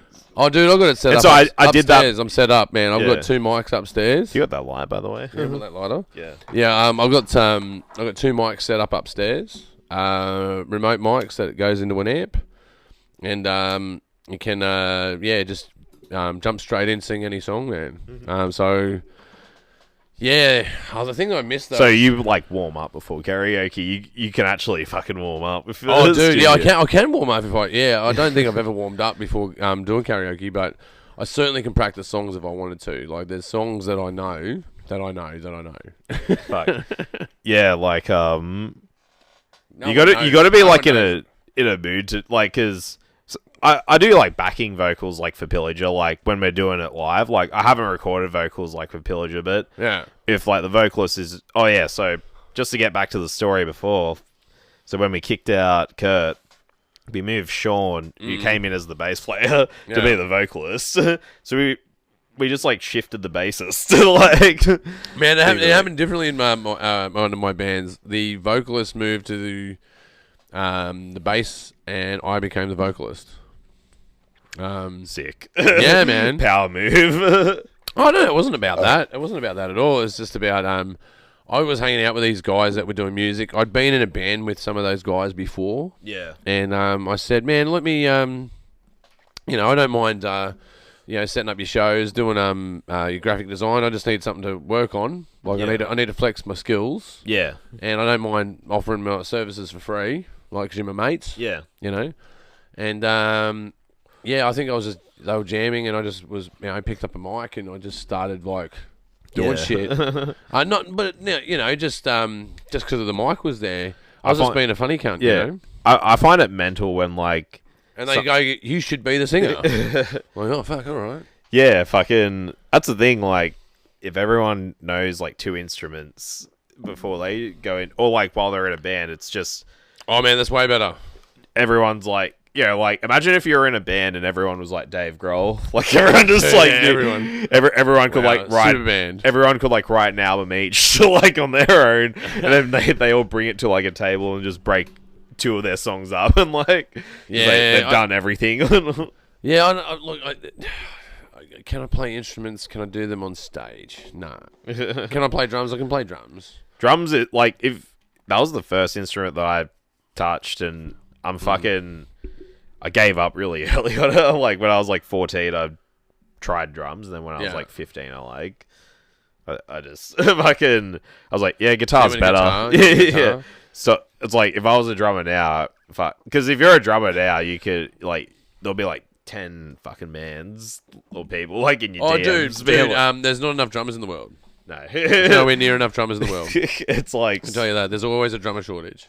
Oh, yeah. Like, plenty of guitarists, plenty of vocalists. Yeah, there's a bloke in my work that's like in his 50s, and he's like, yeah, it's been a problem since the 80s. Like, there's this old guy at my, it's about noise restriction, and drums are like taboo, right? Like, not many parents go to their kids and go, here, little Johnny, here's some drums. Impress the neighbours. No one really does that. So it's a niche instrument in that respect because it's loud in nature. But this day and age, again, accessibility, man. You can get electronic drums, do the same thing, and even program them differently so you can even make different styles of music altogether. Yeah, like the drummer that's playing for us at Frankie's, Callum, who's also the guitarist of Cultist, he has an electric kit, and that's how he it's kind of like, I can play this at like 8 o'clock and no one's gonna hear me. You do that. I don't. Well, that's what I mean. I've always aimed. Like, I'm still trying to aim. You just run out of space, right? Yeah. Like, if I could fit, if that square there was missing, and I could have that space there, and it was a bigger room, there would be a set of electric drums over there. I can see it. Yeah, like it's just it takes up a lot of fucking room. Well, you got the edit suite, fucking projector, and the podcast takes up a little bit of room. Yeah. That's it, eh? Like, if I had a drum kit, like in, so when me and Britt moved into this place, I was like, you can do whatever the fuck you want to do to the bedroom, but could the other bedroom be like my studio kind of thing? Like, really? And you decked it out, or? Well, it's just filled with all my music shit, and like there's a computer in there. So you can, see, that's the thing, man. Like, I was working with different musicians, man, and look, and before I say this, I'm also guilty of this. Is like, because one of the things I really like doing was working with other bands while I was in a band, because they'll go, man, we need some screaming vocals for this song, and you go, man, I'd love to do that, because then you're just a resident on their album. Loved it. Like, they've been great experiences, but there's been guys. There's a guy. A big shout out to Luke, actually, guitarist that's working on this album. I haven't delivered him the lyrics yet because I've been like really slack. But generally though, if people do their homework and they have the ability to record music and publish it, and even do a click track, like getting stuff that's click track ready. I've always looked for people that do that, and it's always been a challenge to find people that are technically minded in that way, that will manufacture a song. Out of those processes. Most of the processes that I've built music have been in a live situation where I'm in a room with dudes playing music, nutting it out. Yeah, fuck yeah. And that has some raw attributes to it. But what I've always searched for in my life is a balance between those two things. The idea of you write a guitar riff, right, and then you give it to a drummer. And then a drummer puts their track on it, and then you swing it to me and go, "Hey Roscoe, what do you think of this?" I go, "Man, let me leave it with me for 2 weeks, and I'll mess around with it." Yeah, fuck yeah. And then I put a vocal line on and give it back. They're the moments that I had a few of them. Yeah. But most of it was live in person writing music. Yeah. But I wish I did more online. Yeah. Yeah, like just writing music, like. I'm pretty, like, old-fashioned. Like, I just kind of literally sit in the spare room and just, like, I'll fucking turn my amp on, get my pedals out and everything, and just fucking, I'll fucking put, whatever program on the computer, and I'll just, like, Well, yeah, but Fruity Loops is pretty good, Gotta get in those Fruity Loop shit. Yeah. Or Logic. No, you see, so you're 26, man. Did you ever use Fruity Loops? I don't know. You use Fruity Loops? I'm trying to remember what the fucking... Audacity? I've used Logic before. Logic? Yeah. Logic, Audacity, Logic Pro X. Tools. Yeah, well, yeah, like, shit like that, and, Yeah, so I can actually like just write riffs like at home, but I try to kind of like, you know, if we're in a prac room, be like, hey, I wrote this riff, and if the drummer can like fuck, because that's how like I reckon if you go about it like half organic, half digital, like come up with your ideas digitally, listen to each other, and then jam it out. Yeah. In a rehearsal room, just see how it sounds, and Yeah. you got to like, you know, the other guitarist like Chloe, like she uses like all digital, like all digital. Okay, so, yeah. Like she's got like her pedals like in this one fucking like a case. Yeah, a case of pedals. Yeah. For me, I work with guys like that. For me, I got pedals that like I'm all analog. I got like a tube amp and like fucking you know. Like I got a pedal board and stuff. Like I use. Yeah, man. I've seen some of your rig, man. Like you've got some insane gear, dude. Yeah, like you do. I throw a lot of fucking dollary dues on it. Well, you have to, man. Like if you want to get that sound, and if you want to get that quality, and if you want to get that experience, because that's what it really comes down to. Yeah. Like you could look at it as an economic investment. Which is a crazy way to look at it if you really think about it. They're just fucking sick to own, though. You can be like, "Hey, that guitar that I got is like $3,000 or $2,000 or whatever." You'd be like, "Yeah, but that's awesome." It's like having a car, you know. But the thing is that well, I'm like that with you know, my edit suite, man. Like this is like this. What runs the Pagey train here is my old edit suite. Yeah, this is the Frankenstein of what I used to make my bank on. Now I've got my new rig. Yeah, my new rig I hope it that lasts me 8 years. Fuck, 8 years, like you know what I mean? Yeah, as far as your technology goes, I've got a good decade out of it, and it's still serving. It's still serving me well. Fuck. Yeah, that's it. Like, and that's what you want out of your gear. If you put money down, that's what you want. You want longevity. Yeah, like fucking getting like a whammy pedal. Like if you just go to like the local music store, getting like, not only are they popular, but they're also like fucking expensive. Like depending on what your financial circumstance is and where you are, and like. Was so popular, it's like fucking hard to get like a whammy. Like at one point, I went. One of our rhythm guitarists had one. I'm pretty sure. Yeah, I just went fuck it. I'll go to High Street Music and see if I can get one brand new. Big shout out to High Street Music, though, man. Those guys will look after you, man. I've been there so many times. In fact, I think I even I've jammed with a few of the guys that have worked there in the past. just you know, fucking around in studios. Speaking of studios, man, you were talking about practice before. Where do you practice? LA Studios. Where's LA Studios? It's in Wetherill Park. In fucking Wetherill Park. Are you fucking serious? It's very close by to Carl's Jr. So if you do jam there, Carl's Jr. should be like the You are, ritual. Man. You got to understand. You're just tripping me out. You mean Wetherill Park? Oh man, that's insane. Next to what? Carl's Jr. Carl's Jr. Yeah. That's very Yankee. Yeah. One of the guitarists that I worked with most of my life, he was in a band called Wetherill Grand because they lived in Wetherill Park, and we called it the desert. Oh yeah, there was nothing there except for suburbia. Yeah, there's a rehearsal studio out there. Yeah, it's like in an industrial area. It's kind of creepy when you drive to that area because it's like, like in Grand Theft Auto. When you just get lost in your... Dude, I'm totally going to go do... When you play when you play Grand Theft Auto, you just get lost in some sort of industrial-looking area. That's what Wetherill Park is, and you're like, fuck, how do I get out of here? Yeah, it's a bit of a maze that way. I'm certainly... I'm looking for a rehearsal studio because I've been because I had my own rehearsal studio, and now I'm working with other bands and doing shit, and it's because of COVID, a whole bunch of rehearsal studios closed down. Oh, Dragon's Den, fucking Dragon's done. Red Rock. Red Rock is gone. They were like my two favorite go-tos. Like, yeah, they were easy and accessible, right? But then just mad cunts that work there. Still got what was it? Zen Studios in Petersham. Not Petersham, St. Peter's. Yeah. Oh yeah, that one. Fuck, that's a mission to get to if you're from Penrith. There's a good thing about it though. It's a hub. Like there's other bands that you'll run into. Yeah, it has that going for it, but man, you're right about the travel. It is a hard, it's a hard nook to get to. I think I've gone there like once before, and it was like 8 years ago. I just remember how fucking painful it was. Oh, dude, I've done like at least 100 fucking jams there, at least. But with that said, man, probably did like at our studio we would have done like 300 over so many years, But yeah, I know. Well, that's the other thing. Like the studio.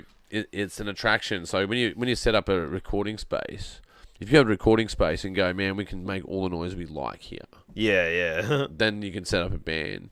Like being a solo agent, you can't do it alone. Yeah, no. It's just not possible. No. You have to enroll people in the idea and find those like personalities, and that's the hardest part. Is like like, are you keen to spend like $100 every week to like? Yeah, every month you're prepared to do $100 a month, so we can just like play at the Factory Theatre. Like what do you want? How far do we want to take this? Yeah, because like it's like you got to spend the money to like on your petrol or your transport or. It's always money. It's always money. You got to time and money. Like like if you're in a band like. And you're not spending money, then I don't think you're really. I think out of like the whatever it is, the 50, 70, 100 shows, whatever that I've done in my life, I think probably 2 of them I recovered my funds. Yeah, 2 of them. Yeah, it's a very small percentage. And the people that do kill it, that like fucking make a profit from it. Like, good on them. But like, you're in the minority if you're doing that. Oh, dude! Like, even like, look at a band like Thy Art Is Murder, right? Yeah. I think at a lot of points in their career, they're making $100,000 a band. As a band. Yeah, as a band, so $20,000 each. Yeah, that's like that's great. Yeah, you're still getting. I wish I was getting $20,000 from. Dude, you're still working. It's a lot of time. It's a lot of time to get that done. Imagine the pressure, Yeah, because like if you're like. Doing like what I'm doing, you're probably only putting in, I don't know, like you're only in the hundreds when you're like spending like monthly, like on my band. But fucking, if you're that, I imagine like you're throwing more cash like into if you're at that level, like if you're Chelsea Grin or fucking whatever, like you just throw it in like tens of thousands. You got to drop down. You got to drop the money down to get it back though. Like, that's how it works, man. Yeah. You got to be able to go. Well, I'm going to invest in myself. Yeah. And there's been things that I've done that have always paid off in that way, especially when it comes to film work, man. Yeah, you just got to like fucking really work. hard. Like every bit of gear that I buy, I make sure that it makes my money back. Yeah, it has to make the money back. Yeah, you want to get like quality fucking shit. Like when you're invested in something, like yeah, but a guitar amp, man, like guitar amps, man, guitars, a drum kit, man, like you're not going to get a return on that. So I think that's another reason why there's so few drummers, because they look at the fucking cost. Yeah, it's like $1,600 for new cymbals. Fucking hell, like. Yeah. For me, like if I'm going to be spending that much, it's usually because I'm getting a new guitar or a new amp. But if that's just to get like a part of the instrument, like even bass strings, they fucking cost a bit, like 60 to 80 a set or whatever. Yeah, totally, man. Hey, look, I think we should plug your show one more time. So you're playing at the Frankie's Pizza on the 15th, which is Sunday. I'm going to pull this bad boy up. And we're just going to get him in there. Yeah, mate. Yeah, mate. Yeah, fucking Frankie's Pizza. Man, so Frankie's Pizza, 15th of May, Sunday night. Yes. Is it what's the entry? Is it like $10, whatever? It's free. It's free. It's fucking free. It's fucking free, ladies and gents. Get out and go and see the show. And hey, when you're there, go and buy some merch and support the local scene, man. That's pretty important, because like most of the time you make your money on the merch. You know what I mean? Yeah, I think that's where it comes from. Like Totally. The majority of the time, like if you get paid for doing a show, I reckon that's a bonus. Like to some extent. Like I think now that like well, Frankie's paid. Yeah. So you'll be getting paid for your gig, surely. We're getting. Well, because it won't be a lot, but you'll be getting paid. I think it's like a beer and pizza tab. It's beer and pizza tab? Yeah, no, I've done a beer and pizza tab there, but we got paid on a Sunday. We did a Sunday pay. Yeah, like... Or it wasn't a lot, but they paid on a Sunday. If that's the case. You better go check that shit out, man. Go talk to the organizer. Yeah. Oh, fucking... It's a cutthroat industry, I'm telling you. Like sending messages in group fucking emails. Yeah, but there's the group and the group email, right? So you got to get on that inner group shit. But the thing is but that's what comes with building a bill. If you build the bill, you've got the power. That's just it. Problem is, it's a lot of work. And is the power worth it? I can just tell, like, when yeah, you can tell like when a promoter is like ripping their hair out, like when they're getting They do, man. Because it's just like all the costs are kind of like. Well, I don't know what's worse, a soundie's life or a promoter's life. I don't know which one's worse because every time you talk to them, they're basically cunts, man. Like, you talk, there's good people out there. Don't get me wrong. Dealing with venues like Frankie's, for instance, Factory Theatre. Yeah. Those guys are fucking awesome. Oh, they got a sick backline. All man, orange. yeah, Factory of all that orange fucking backline. Fuck. Yeah, dude, man, like but the workers there, the people that are the promoters, they're great. They're very accommodating. They get the industry. Yeah, but there's other venues I'm willing to mention that I fucking work with, and you go, you're just being a fucking prick. You don't need to be a fucking prick. Our audience precedes us. This is our show lineup for the year. Like, they want to fucking go up your ass with a microscope. I'm like, man, it's a fucking band. Like, just fucking chill. What you're grafting me is probably worth $60. I reckon TAFE, maybe 100. I think TAFE sound guys are probably way more punishing. Oh man, that's a knock on the jaw. I really appreciate that. I like that. Like, yeah, totally. Like when it's like, or for like cover bands, like they go on like absolutely fucking full stress mode because they got to set up a band that's going to play fucking Enter Sandman for the 20th time. Like, yeah, but that's the thing about Metallica, man. Like, big shout out to me, mate, Dave. When are you ever at someone's house after kick-ons and you go, man, put that Metallica song on? Yeah, it doesn't happen. It just doesn't happen. I just like you know what I mean? Yeah, like, they're Metallica. Don't get me fucking wrong. Yeah. I'm not having a dig at them because they're Metallica, but I'm having a dig at them because they're fucking Metallica. I remember like when I played at Valve Bar, Valve Bar. Big shout out, Greg, baby. Big shout out. Love you, man. Yeah, like I remember like because I've gone to like some venues where it's kind of like you get 10 minutes to fuck around with the sound or whatever. Yeah, and at Valve Bar, it's like this bloke just like. He just like chucked the microphone in front of the amp. Was like, "Yep, you're all good to go." Oh man, look, I'll back Greg. If it's Greg or his brother or his cousin, I think it's his cousin. Yeah, because the Valve Bar guys are really cool. Yeah, if you're starting out as a band, yeah, you can get a shot at the Valve Bar. It's going to be a Wednesday night. It's going to be the first time that your band's been on stage. Like, you know what I mean? You're 19 years old. Yeah. You've got a band together. Fuck. You've already worked your ass off. I was like 17, I think, when I first played a Valve Bar. Actually, man, that's happened to me before. It's pricks like you that annoy promoters like me when I'm trying to set up a fucking show. They go, he's fucking 17. I go, but he's playing in the fucking band, man. He's in the fucking band. How is this band going to play without their 17-year-old fucking bass player or their fucking guitar player? Yeah. And you have to get it worked out. There's legal ways to work it out. Yeah. But you have to work it out, and it's a pain in the ass. Have you ever kicked out someone in a band whilst you were a teenager? No, I don't recall that. I think I was the guy that got kicked out of a band while I was a teenager. Triggering event. Triggering event. Yeah. No. I don't think so. I've been a part of watching sacrifices being made that I didn't necessarily agree with. Yeah, fair enough. Yeah, totally. And I look back at all those days, and you can look at it in a negative way. Because being in bands can be a bit cutthroat. Like, getting a position in a band amongst, you know what it's like. Lead guitarist trying to be in a band. Like, you compete with a whole bunch of other lead guitarists, man. Same as a vocalist, man. You compete with all these other vocalists. Yeah. When you get older, I'm competing with a whole bunch of younger fucking vocalists too. Like, there's people that got a gusto, and they're like, I've been doing this for 22 years or whatever. And you get old and tired in your ways, but you still pursue it because you get to a point, right? You get to a point as an artist where you go, am I chasing the fame and the fortune? Yeah. Or am I trying to play guitar? Or am I trying to sing here? Always put the instrument first, eh? Totally, man. It really does, because it opens up your soul. It opens up a piece of you that without the music couldn't have been opened up otherwise. Yeah, exactly. There's no way. 100%. And that pursuit is totally worthwhile and admirable, but it's selfless. No, sorry, it's selfish. The selfless part is when you spend all this money. Yep.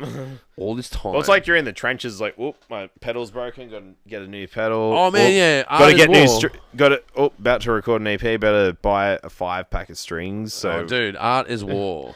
Yeah, art is war. Yeah, it's like you're in the trenches for that. Totally shit. is, man. Like, man, the only time a bass guitarist fucking string will break is at a fucking show. Yeah, I'm telling you, like, it will never break at practice. I've seen it happen in my old band. Yeah. I've been on stage when that's happened. Hey, have you ever bombed on stage, man, where it's just fucking falling apart?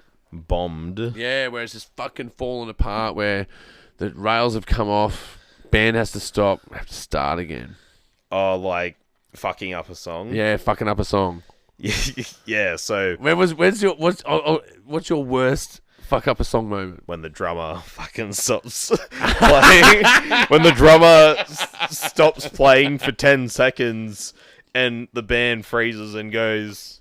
Yeah, that's what I mean. Bombing out, man. I think I've bombed out like about 3 or 4 times in my life. It's like there's been other things where we've dropped parts of the set where we've picked it up and no one would fucking know. Don't get me wrong. Don't get me wrong about that. But there's been, I reckon, 4 moments in my life where we got fucked over.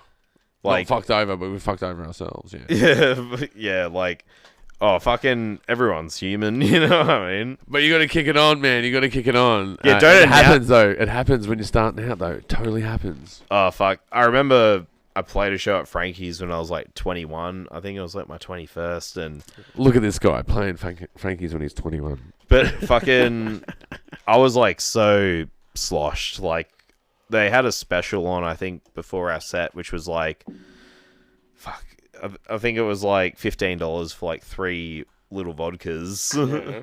And I abused the fuck out of that. For that 1 hour special. And yeah, we played live.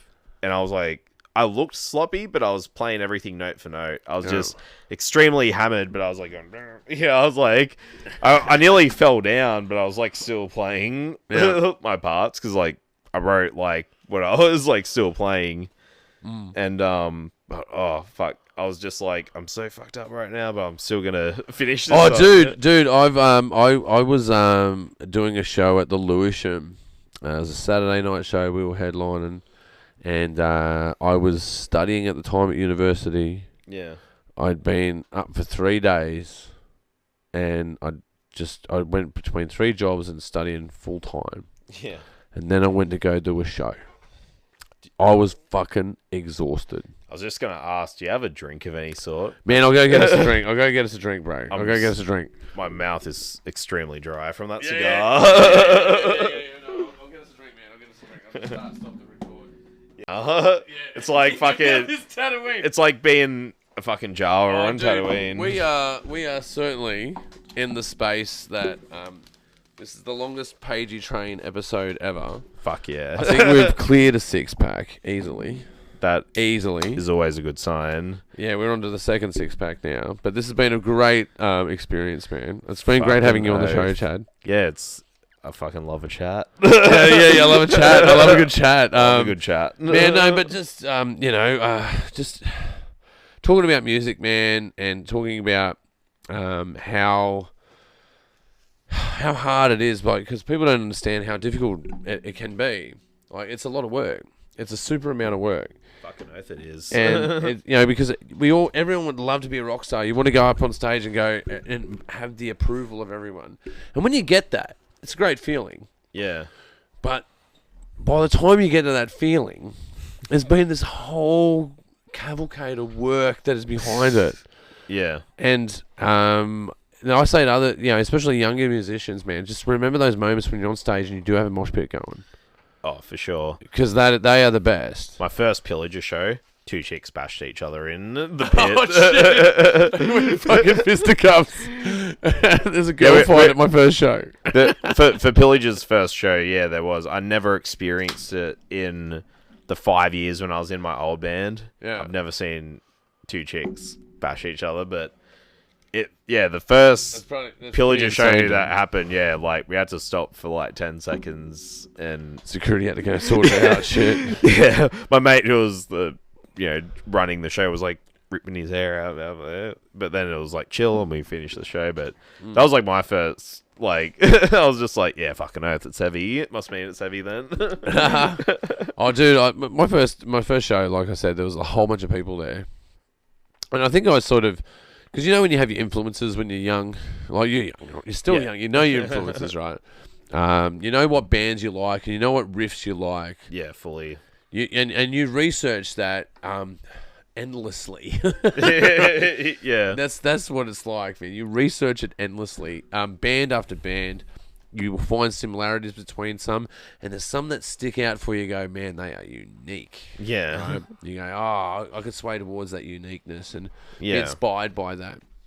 Yeah, there may be some reference in your material, but after a while, you get to know your own voice. You start finding your own voice, and you're like, this is who I am as a vocalist. This is who I am as a guitarist. Yeah, fucking oath. And that's what I would say to people is the massive juice. Yeah. Like, playing the shows is great. Doing recording studios is great. Jamming with your compadres, great. Yeah. When I went to Melbourne, like in March, I was like helping a mate's band out, and I was playing bass and fucking played at the Cherry Bar. It was an expensive fucking trip. It was like $250 for like the 2-way plane tickets. It was I didn't want to fucking Uber around too much when I was in Melbourne, so I was like, I'm gonna get a hotel that's close to the venue. Yeah, totally. Just to fucking save me from getting Ubers and all that. And I get to the hotel was like $480, I think, for the 2 nights. Oh, that's not too bad though. That's not too bad if you're close to the venue. Walking distance. Being speaking distance, but $70 for an Uber, airport to. Oh wow! Okay, yeah, I gotcha. So I had to do that twice. So that's $140 on top of $480. Yeah, man, and but that's and getting your shit there. Yeah, and you got to get your shit there.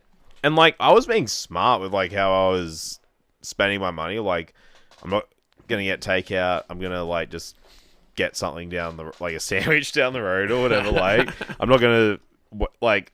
I was right for drinks at the show because drink tickets kind of thing. So I was all good with it was like my birthday weekend, so I was spoiling myself a bit. But when that whole thing was over, I was like, fucking hell, I spent like $1,000 to play this show. You know what I mean? Like, yeah, but and to get that $1,000 back, man, and that's the thing. You want to be the 1%er that does that. But yeah, the reality is like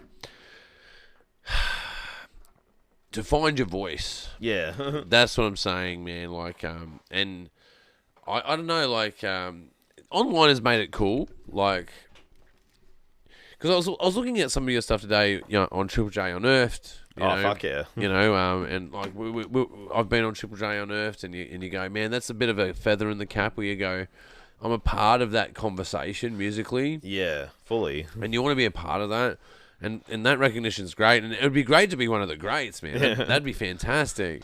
But just to be a part of the conversation, and just to be having the idea of getting on stage and performing. Yeah. Because the person, like, I don't know if you've experienced this, but the person that when I'm on stage is a different person that I'm talking to, that you're talking to right now. Yeah, I think everyone gets that, Because it's a persona, right? Like, you gotta be badass kind of thing. Yeah, there's elements of you in there, but it's this person that you've made. Yeah. And this musician that you've made, the person that creates this sound. Yeah. And I used to really appreciate... Some people used to say, man, you guys are just a wall of sound. You just overcome, and it's like this big wave that crashes over you. And then you rip people's hearts out. I'm like, yeah, that's what we were going for. Yeah, you got to have like some attitude when you... Yeah, especially... well, that's the other question I got for you, Chad, man, is like... you were talking about politics before, right? Talking about different venues, having this kind of people, or political persuasions of this type. Oh man, I was totally on you for the whole time. Shit, I'm gonna start switching the show. Do you think that your music is political in nature, man? Like what you write about? Like what's the main storylines that you guys write about?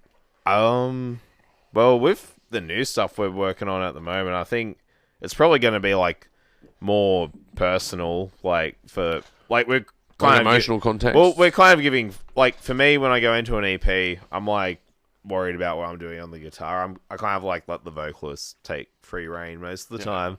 I'm kind of like, all right, look, it's all poetry, right? Yeah. Like, if that's, I'm just going to trust that you're going to have something fucking decent to. But for the first EP that I did, like for Pillager, that I was in, is that, I made it like political driven. It's like, I was like, during 2019, 2020, and like, the bushfires and like that's going to Hawaii and it's fun. That's why I bring it up, because like a song that we did was called Fascist Piggy, right? And that song's about people being accosted at riots, and the lyrics take you on this journey of like, people just trying to get their rights, and the fascist police will be there that are dressed like they're ready to invade Poland. Are there to stop you. Fully. And that political nature of it, I don't know.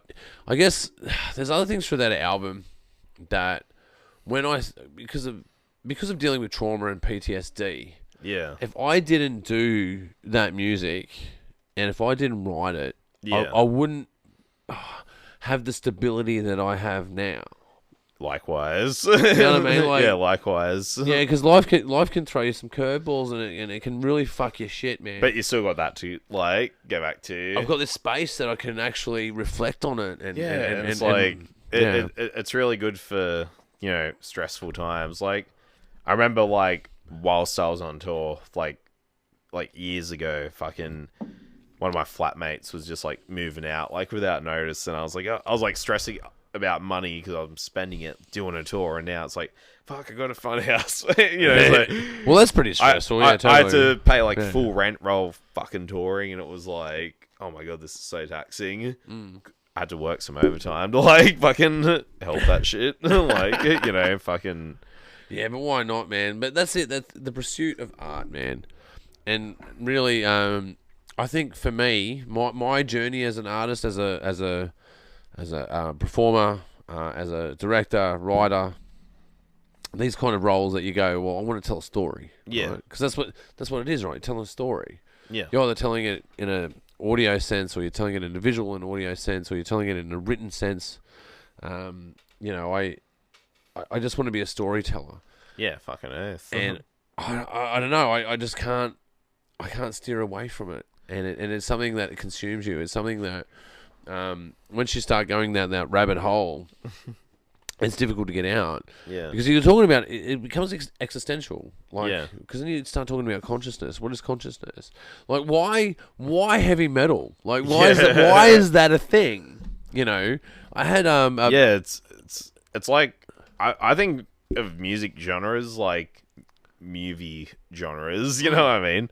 I think of it like that. Like, it's kind of like, who was the first fucking cunt to make a horror movie? You know what I mean? Like, yeah, totally. It's like you make a horror movie for the first time, like fucking the first Freddy Krueger or the first fucking, or like Psycho. Hellraiser, Psycho, Hitchcock sort of films. Yeah, and it's kind of like, whoa, fucking, it's its own, like Arnold Schwarzenegger movies were like the first like metal, like, Oh, maybe action films. So action films are like metal. Films are like metal, like. Well, I suppose like horror, like you look at horror. Horror is like deathcore, I reckon. Yeah, that's what I mean. Because it becomes more nuanced. Because then you could look at certain types of apocalyptic sci-fi and go, "That's metal." Yeah. But prog. Then, yeah, prog. If it's sci-fi, it's prog. It's prog metal for sure. It's Dream Theater is. But then you could go to some comic book films like Dark Knight. And go. Yeah, Dark Knight's like hardcore, like that's pretty hardcore, right? It's like or goth. I mean, it could be goth. Yeah. We're going to typo negative. I reckon Spider-Man is pop punk as fuck. Totally pop punk. He's like Marvel's like nailing this. This is great. X-Men's like the angsty pop punk where it's like more closer to like punk, and like fucking even comics in their fucking own. Like Joker, fucking, what would that be like? Well, I reckon, as I was saying, that there is similarities between doing film and being in a band. There's themes. But there's themes, there's genres, It's about good catch. It's about storytelling. Because you can have individual trying songs. to say something. Yeah, you're trying to make a statement of some kind, and that statement it usually has to be entertaining in nature. Yeah, you want to entertain. You want to entertain people. Yeah, but there's part of you to go. If I don't write this song, I'll go insane. Yeah, I have to write this song. Yeah, that's happened to me like more often than not. Even from when I was in my early 20s to my late 30s to my mid 30s, writing music. It's always been something that really comes from the heart. Some of it has been about social interactions with fun people. Yeah. Some has been actually a lot of it has been political in nature. Sometimes when you I watch way too much ABC News. Like I probably watch so when I wake up and have my 20 minutes before I need to leave the house to go to work. I'll be like Channel 9. I know that you're in good company, bro. You're in good company. I watch a lot of ABC 24. I really do. But then I watch other channels to get the contrast. But then I always go back to ABC 24. Did you fucking watch Q&A with Albo? I did, man. But Spearsy was going after him, man. He was, and he was going hammer and tongs. Oh, he had interrupting and yada yada. Yeah, he wasn't giving any criticism to Slow-Mo's government, but he was fucking fully ambushing Albo. Have you been watching the doorstops with both of them, right? So they do, ScoMo comes out and he does, we're at a coal mining area or whatever, right? Yeah, you'll be there doing a launch, and then ScoMo and Albo would do the same thing. But when the journalists are there for ScoMo, they rarely interject. They really cut him off. They let him just talk all of his crazy shit. Yeah, and it's usually nonsensical. It would be a lot of filler. There'd be a whole bunch of filler going on, and then there would be one snippet of a partial, undescriptive response to a question that was poorly asked. Yeah, he's... And we get, you know what I mean? Out of the okay, it's just let me put it in context, right? Yeah. You got 100 little snippets of things, little bits of information. Yeah. Only 2 of them are useful, and they're vague. Yeah. Right? That's usually what happens when ScoMo talks. You know what I mean? He's such a funny cunt, though. When it was I'm telling you, he's bush in nature. Yeah, he's totally bush in nature. He's just genuinely fucking retarded. You know what I mean? Oh, but he can talk his way out of some bullshit, man. He's very good at it. You gotta respect the enemy in that way, I fucking lost my mind when he when it was December. Remember when all the fucking COVID Omicron and all the COVID testing was psycho, where it was just long queues and all that kind of stuff. Oh yeah, when the pandemonium. Yeah. We're beyond toilet paper. Yeah, it was getting the COVID test. So if toilet paper is the start of the equation, getting the COVID test is the end of the equation. Yeah. Yeah, so ScoMo had to make a statement about it, and he was like, look, if you don't need to go to hospital, then don't go get tested, just go to the beach, go read a park. Sorry, read a book in the park, he was just fucking, and when the floods happened, he's like, look, I know your roof cost $70,000, but I'm going to give you $1,000. He's kind of like that dad where he just wants to watch the footy. It's like, fuck, here's $50, get out of my face. That's what he reminds me of. Yeah, but he goes for the Sharks. Out of all the football, he goes for the fucking Sharks. Did you see him fucking... when there was the floods, he was at a Sharks game, fucking doing his spirit fingers or whatever. While half the country was burning down, he was off site, I think is the word. Playing the ukulele. Overseas, practicing, he left us with Barnaby for, a catastrophic... Barney the beetrooter. Yeah, he's insane as well. He had a bloody nose. He did dude. Did you see? That was a bit insane today. On the bags. But he was going against the seat was contended for him in the Senate against I can't remember the fellow's name actually.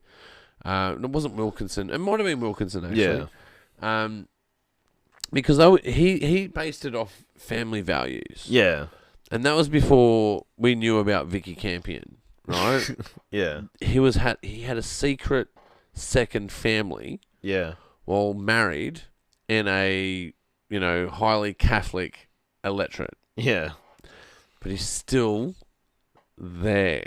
And I'm just saying, if you're voting in that space, it's a little bit hypocritical. Just saying. 'Cause you're voting for him, right? Because you go, he's the Deputy Prime Minister. You're going to vote for him. But you go family values where you go, I'm against abortion, right? We shouldn't have abortion. And if you're married before God, you have to stay together for life. So Texas, basically. Yeah, but we're going to vote for him, because he broke he broke his marriage, man. Yeah, and I'm not. And between someone like me and you go right. A marriage could break down any time, right? Yeah. A marriage could break down at any time. That is not an unusual thing in the world. It's quite common. Yeah. But when you start spruiking that it is important, and you cheat on your missus, and this is like how I set my values. You know what I mean? You look like a bit of a dumb. Yeah, dumb. It's called hypocritical, bro. That's been hypocritical.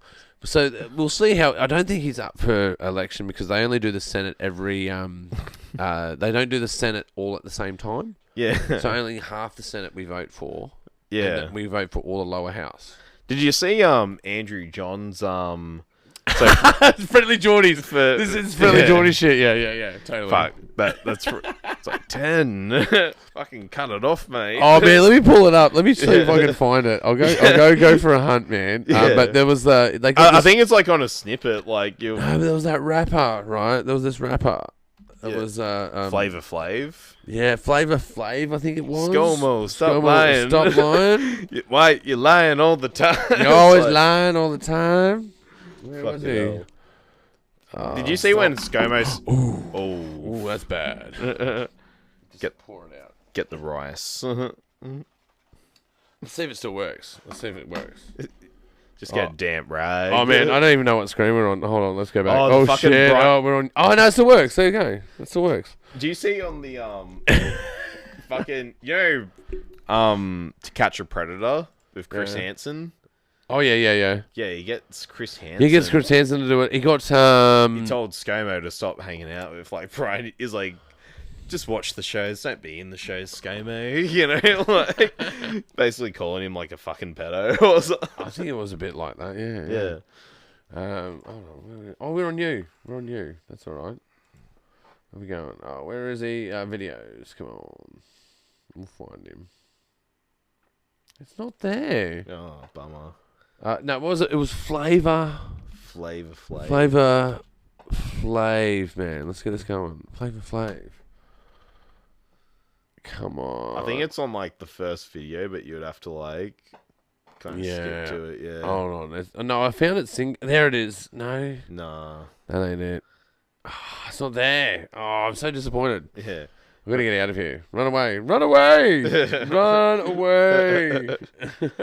Fuck. Do you think if ScoMo wins, dude, it's gonna be fucking travesty if he fucking wins, bro. I'm just like, he's gonna for a second time be like, fucking, I've always believed in miracles. It looked like I wasn't going to win for a second. But thankfully, all you dumb cunts that voted for UAP, you got me in. Look, I really got to say, though, love ScoMo, hate ScoMo, love Albo, hate Albo. Understand that Albo is probably a better choice because ScoMo is corrupt. Yeah, whatever. He's not keen on that ICAT. But I think the real clincher, Chad, I reckon, is the Senate. Because because the Senate is the house that allows bills through, right? So you can have the lower house stacked with anyone you like, Labor or Liberal, it doesn't matter. If the Senate doesn't agree with their bills, that doesn't mean shit. It doesn't matter what their persuasion is, you know. Yeah. So I think the unpredictable thing here is the Senate vote. Yeah. Because the Senate vote is never Liberal or Labor strong. It's always independent based. Yeah, right. With pockets of Labor and Liberal. Yeah.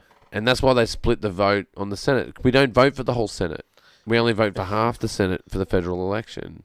Yeah, because, like, Labor and Liberal, they're like 50% of the Senate. They get 6 year terms, that's right. So half the Senate gets a 6 year term. The other half of the Senate gets a 6 year term offset. Fuck. Imagine in an alternate universe where Bob Catter is the fucking PM. Holy shit! That is one of the coolest fucking rabbit holes I've ever heard of. Bob Catter for PM. He does not give a fuck if you live or die, but he believes that you should have a fucking rifle under your bed to protect yourself. Oh, dude. He was on Q&A like a few weeks ago, and fucking someone was some lib was like, yeah, talking about, I saw the clip. Yeah, and Bob Catter was just laughing when they were talking about China, and fucking Dutto or some lib was like saying that he was fucking Bob Catter basically said, we're not prepared to go to war with China because fucking we don't really have guns or anything like that. And I'm just, he just like straight out called out this lib. He's just like, yeah. Well, I think that really, he's been called out lying a lot of times, right? Did you see when he got told to like get off the lawn? Oh yeah, I remember that. If you watch, thanks, mate. Well, are you a big fan of Media Watch and because you do Q&A? Yeah, I watch Media Watch. I do Media Watch a lot. I used to be a big Chaser watcher.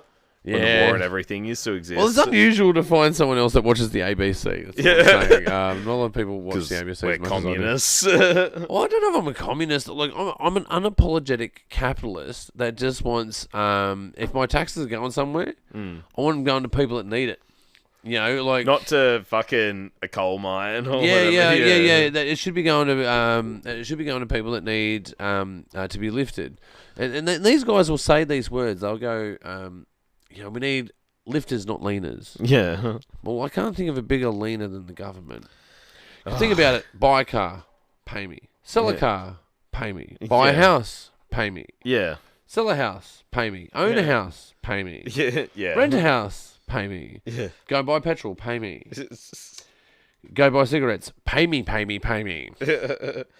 buy alcohol, pay me. You want a beer at the pub, pay me. Dude, I'm telling you, the government is the biggest old bludger in the fucking country. Yeah, and where do they get their money from?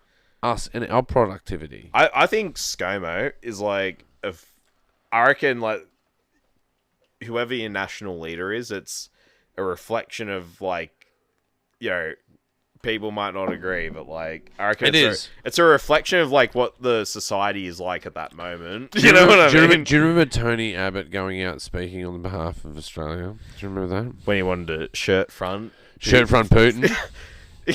Like, he's a psycho, eh? Totally, man, unhinged. When he was just eating that onion, like. Oh, dude, that I can handle. I can totally handle that. But why did you do that? But we've got a leader at the moment at that people of faith would go. I believe in the man in the sky with the beard. Yeah, that's our current leader. Prays daily. He prays daily, and you go, well, Ross, you should really coddle that and be mindful of religious people. And like, but when I was 5, I figured out that Santa Claus wasn't real. Yeah. By the time I was 12, I figured out, well, Jesus has been multiple identities through multiple religions throughout history, and it's usually at the change of the season. Yeah, ScoMo literally said, like, on live TV, he's like, healing hands. Me and Jenny, blessed to not have kids with disabilities. Oh, jeez, man. And it's just crazy. Look, I don't think he meant it in that way. But it's a blunder. You could say that it's a blunder, though. Yeah, right? like he's just so. You can say that it's a blunder. Like, he's got no empathy. He's like that drunk uncle that just doesn't have a filter. Like like he just says shit and he doesn't like understand. Like, how it. Oh, dude, I tell you, like, man, look, I've just realised that we've done this for 2.5 hours. Should we cut it? Yeah, we should cut it out. We should get it out. We should get out of here. Yeah, we should definitely get out of here. We've gotten super drunk on the Pagey train, but it's been the celebration for the 100th episode, and this one I invited you around for. Fucking oath. But don't forget to go and check out these guys at the Frankie's Pizza, 15th Sunday night. 5 p.m. Be there or be square. It's free entry. Go and check it out. Don't be stingy. Don't be stingy. It's free. Hey, look, Chad, thank you so much for being on the show, man. Happy to be here. Yeah, man, I'm so glad to have celebrated this occasion with you. We've got super drunk on this show, and I've had a really good time. Yeah, fuck yeah. Life is good. Oh, well, guys, you've been watching The Pagey Train. You can check us out on Spotify. And by the way, we have the video feature on Spotify now. So it's very attractive to go and just follow us on Spotify. You can follow us on iHeartRadio. You can follow us also on YouTube. Don't forget to subscribe and tick for notifications. You've been watching The Pagey Train, and we'll see you next time. Yeet. That all worked out. That worked out rather well. Man, I got really pissed on this show. This is good. Fucking oath. That was hectic. Oh, man. Straight up, been watching podcasts. Like, I've like been like a regular like podcast watcher for like fucking